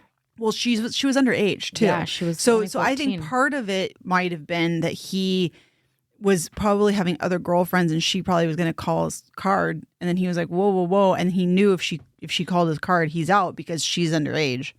Yeah, so he probably thought, "Oh, I'll just kill her." Yeah, that whole case is messy. Awful. But what I'm saying is like his music, right? Like now it's starting to show. Like he did a lot of the songs while she was dead, or thinking of killing her and all that, and now we see it like you said, like it's a reflection of who they are. Like that's. I'm not familiar with his music, so I don't know. We know. Yeah, it's it's probably not for me. So I don't have to make that tough call. So I like not listening to all those, but I like seeing those like songs or movies that you're, or commercials or whatever, pieces of art, let's say, that was made before like what we know about the person. You know what I'm saying? Well, it's like Elvis for me too. I mean, Elvis was a groomer. Like Priscilla legitimately he was. Yeah. Right. I love Elvis. I don't know. It's hard. Like it's so hard. And it was a different time. It's genetic. You can't help it. That's true. Your predisposition to like Elvis, you're white. Oh. It's in your DNA. Yeah, it's in your DNA. You can't help it. You can't help it. For the record, Elvis's music is ass, by the way. You think so? Oh my God, no. It's Really? trash. It's absolute fucking garbage. What year? Yes. All of them. He said No. he's like, Yes. yes, all I love Elvis. Really? I love Elvis. I like Okay. Elvis. Absolute garbage. I mean, they're We can't go on together with suspicious I mean, at this minds. point, what famous person is not fucking garbage? Like, Well, we were talking. My they're dad. not garbage, but like but they're- like has done artists are something. compromised. I Just think a little that bit. people like even like P Diddy and them, like I think they get to a point where this fame is like they've already reached like this pinnacle of how famous you can be and how many people, like attention wise, right, or even money wise, and then they start searching for things that are unattainable and things that are gonna give them that serotonin boost that and that's why they start doing all this weird shit or doing things that they know they're not supposed to, because it's probably giving them a rush, and it's like they have to each time keep heightening it, like it needs to get higher and higher, Right. because they've already reached this point of like, because people that like average people, we think like, oh, I would love to be rich, like I would be so happy if I was rich, and then you get there and then you're like, well, what's next? But I think it's been going on forever. Like my dad and I were talking about hold your horses. Jerry Jerry Lee Lewis. Okay. Oh, yeah. Married his cousin, right? Married his 13-year-old cousin. 13-year-old. And so he was literally going to be, my dad was, we were talking about this. He's like, he was literally being slated to be like the next Elvis. Mm-hmm. And everybody in England loves him. He goes to England. And one of the reporters was like, who's that girl part of his entourage? And then they figure out it's his cousin who's 13 and he married. Now they're like from Mississippi or something originally. Oh, so they allowed it. Most likely, but that undid him Nothing because suspicious here. well, because they were like, whoa, Yeah. like England's like, that's not cool. Like, we're not gonna. She has to be 14. No, I'm just kidding. I mean, but that was like his undoing, basically. Yeah. But if you think about it, like Elvis did a weird game where he found Priscilla at like 13, 14, but like held her off until she was 18. But he was like still dating her pretty Which much. one do you think is worse? What do you mean? Like marrying a 13-year-old or grooming one until she's 18? I think they're both bad. I think it's both bad. I mean, I think it's worse that he married her because he was obviously having sex with her. I don't think he was having sex. I don't think Elvis was having sex with Priscilla. I think don't. it's equally fucked up. Well, I said that, but then you said I had to choose. So then I No, chose. that's what I was saying. See what I'm I talking agree about? with you. Scales of justice over You here. can't give her coffee first, bro. She gets so sassy. I'm always sassy. That's true. I'll give you that. Anyways, yeah. So, no, it's hard because there's so like you said, divorcing from the bad act. I disagree with you. I just think can't. Elvis's music is so I like it. We've been over this. I know. Do you We like know. Elvis's music? I like Elvis's music. Yeah. Not all of it, right? Not all of it. What ones don't you like? Yeah, hold on. We had this conversation, huh? You're going to be Elvis. Yeah, I liked Yeah. I liked his early stuff. Do I think he's the king of rock and roll? I don't. Who do you think is the king of rock and roll? I don't know. It's hard. I don't think you can pinpoint You one really can't. person. Do you think Michael Jackson was the Prince of Pop, though? I don't think so. I think he was very influential in the time of different decades of music. But do I think he's one person that can say we can say that he was a pivotal person in music. Speaking of a pivotal person in music, I have a red eye I have to catch tonight because I'm invited to someone's wedding tomorrow in New York. Oh. Taylor Swift. It's a joke. Oh, I don't know. I don't know. Have you heard the conspiracy theory that like The Weeknd is just making unreleased Michael Jackson songs? What? And now, Wait, what? Now that you've heard this, go back and listen to The Weeknd. Go listen to. Oh wait, we just changed gears here. So you're saying The Weeknd, like the artist, The Weeknd. The artist, The Okay, Weeknd. so we were talking about Taylor Swift Yeah. marriage, and then we switched to The Weeknd. Yeah, I have ADD. right. It's fine. It's how it Don't let works. him smoke weed before our podcast. No, don't let me not smoke weed. Go back and listen to a Weeknd album. It doesn't matter which one. Preferably either the one that just came out or the one right before that. I'm losing the names of them, but tell me you don't hear Michael Jackson. The Weeknd is like Michael Jackson if he popped a Molly. I could see that. I definitely could see that. Yeah.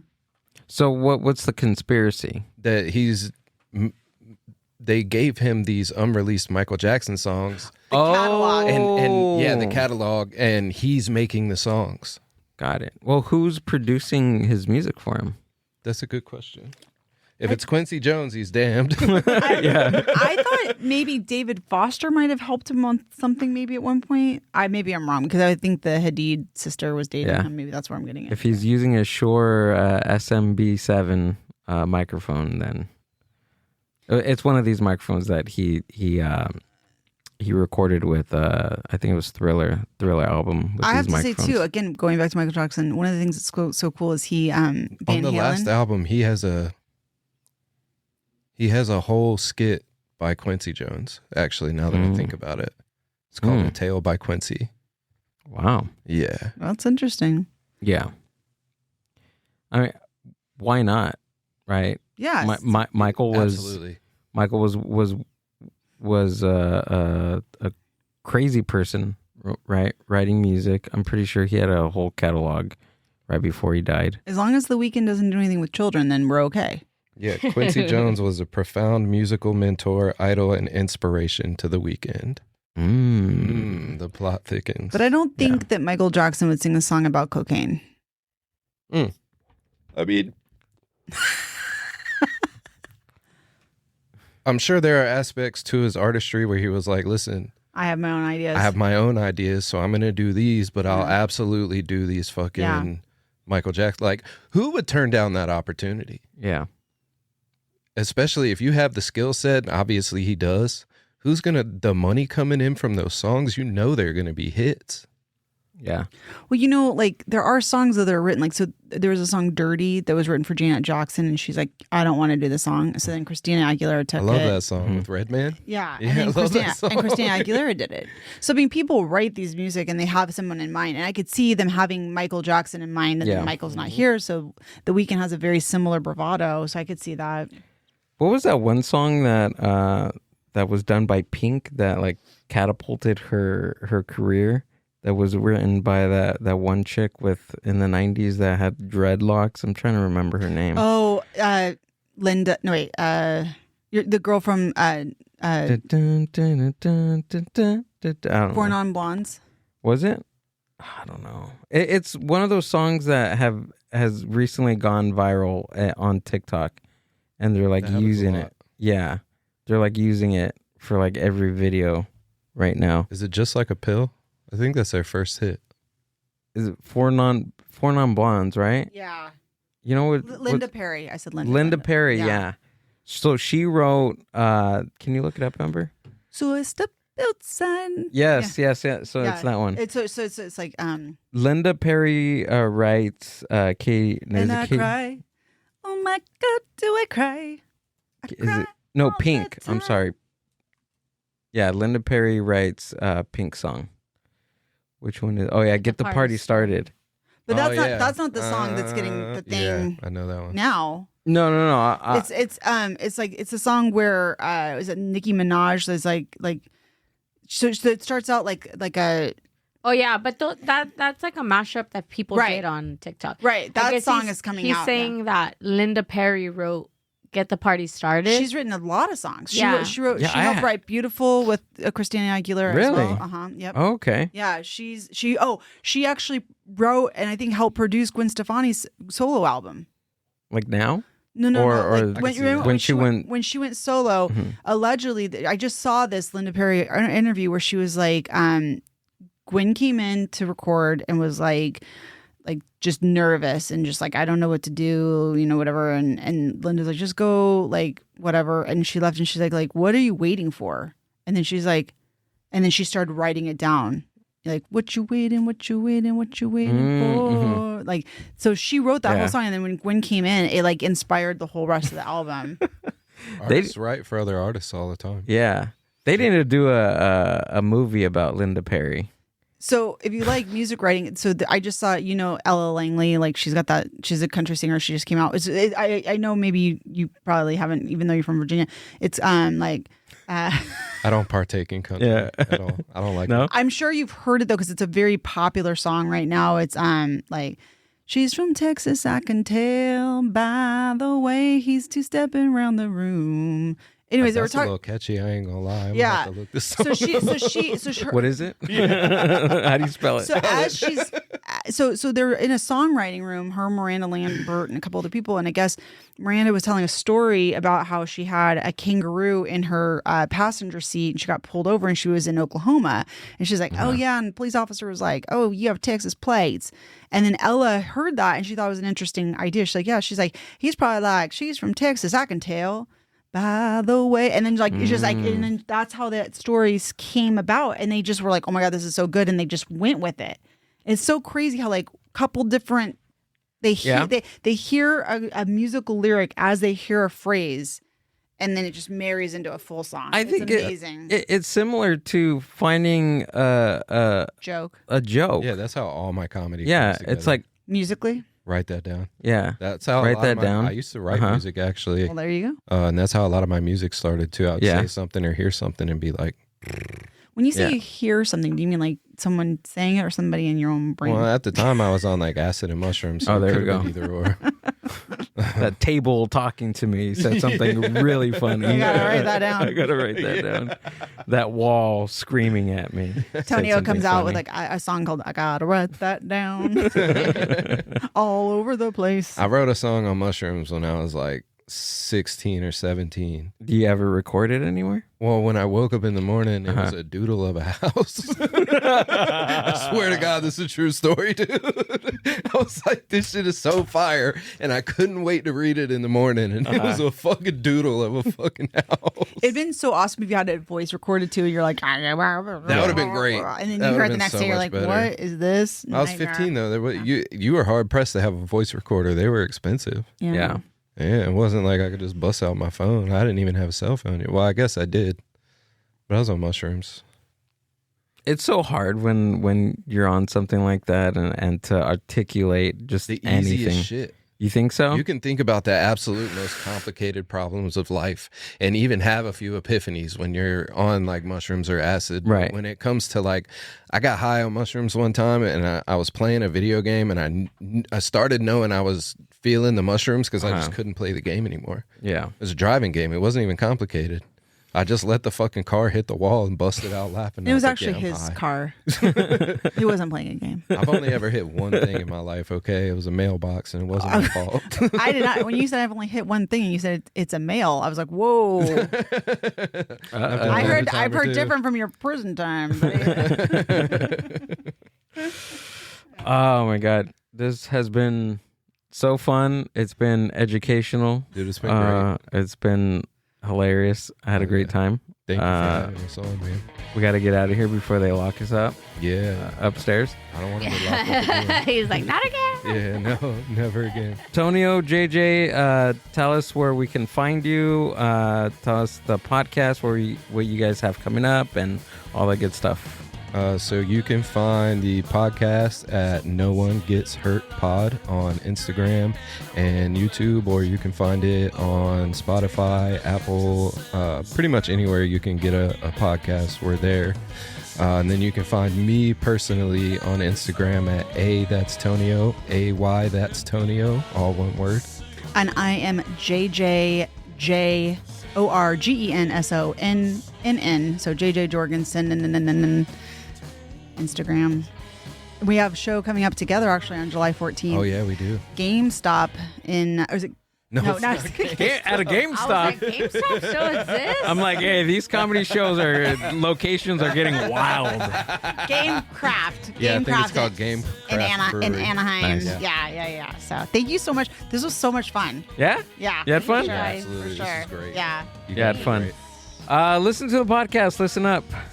And nobody gets hurt. I'd love that podcast. Check out the podcast. YouTube. You said YouTube, Yeah. Spotify. Apple Podcasts, All that. all the everything. good stuff. Yep. Yeah, I had fun.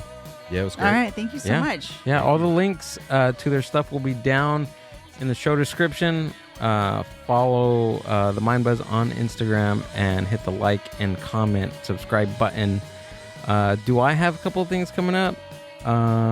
Check out the YouTube channel. I got some sketches coming out that I'm super excited to share with everybody. I saw that one preview, dude. It looks so Yeah, fun. yeah, it's fun. sure. Me and Ricky got some more sketches I can't wait. and cooking, and we're writing, we're filming. Check that out. Are you And we're- doing an open mics too here? Yes, July 15th. Puro Laughs Comedy Mike is coming back to Mexican Monk. Check it out. Paramount, Love it. California. Peace and love. Oh, cool. I love it. Thank you. That was So great. good.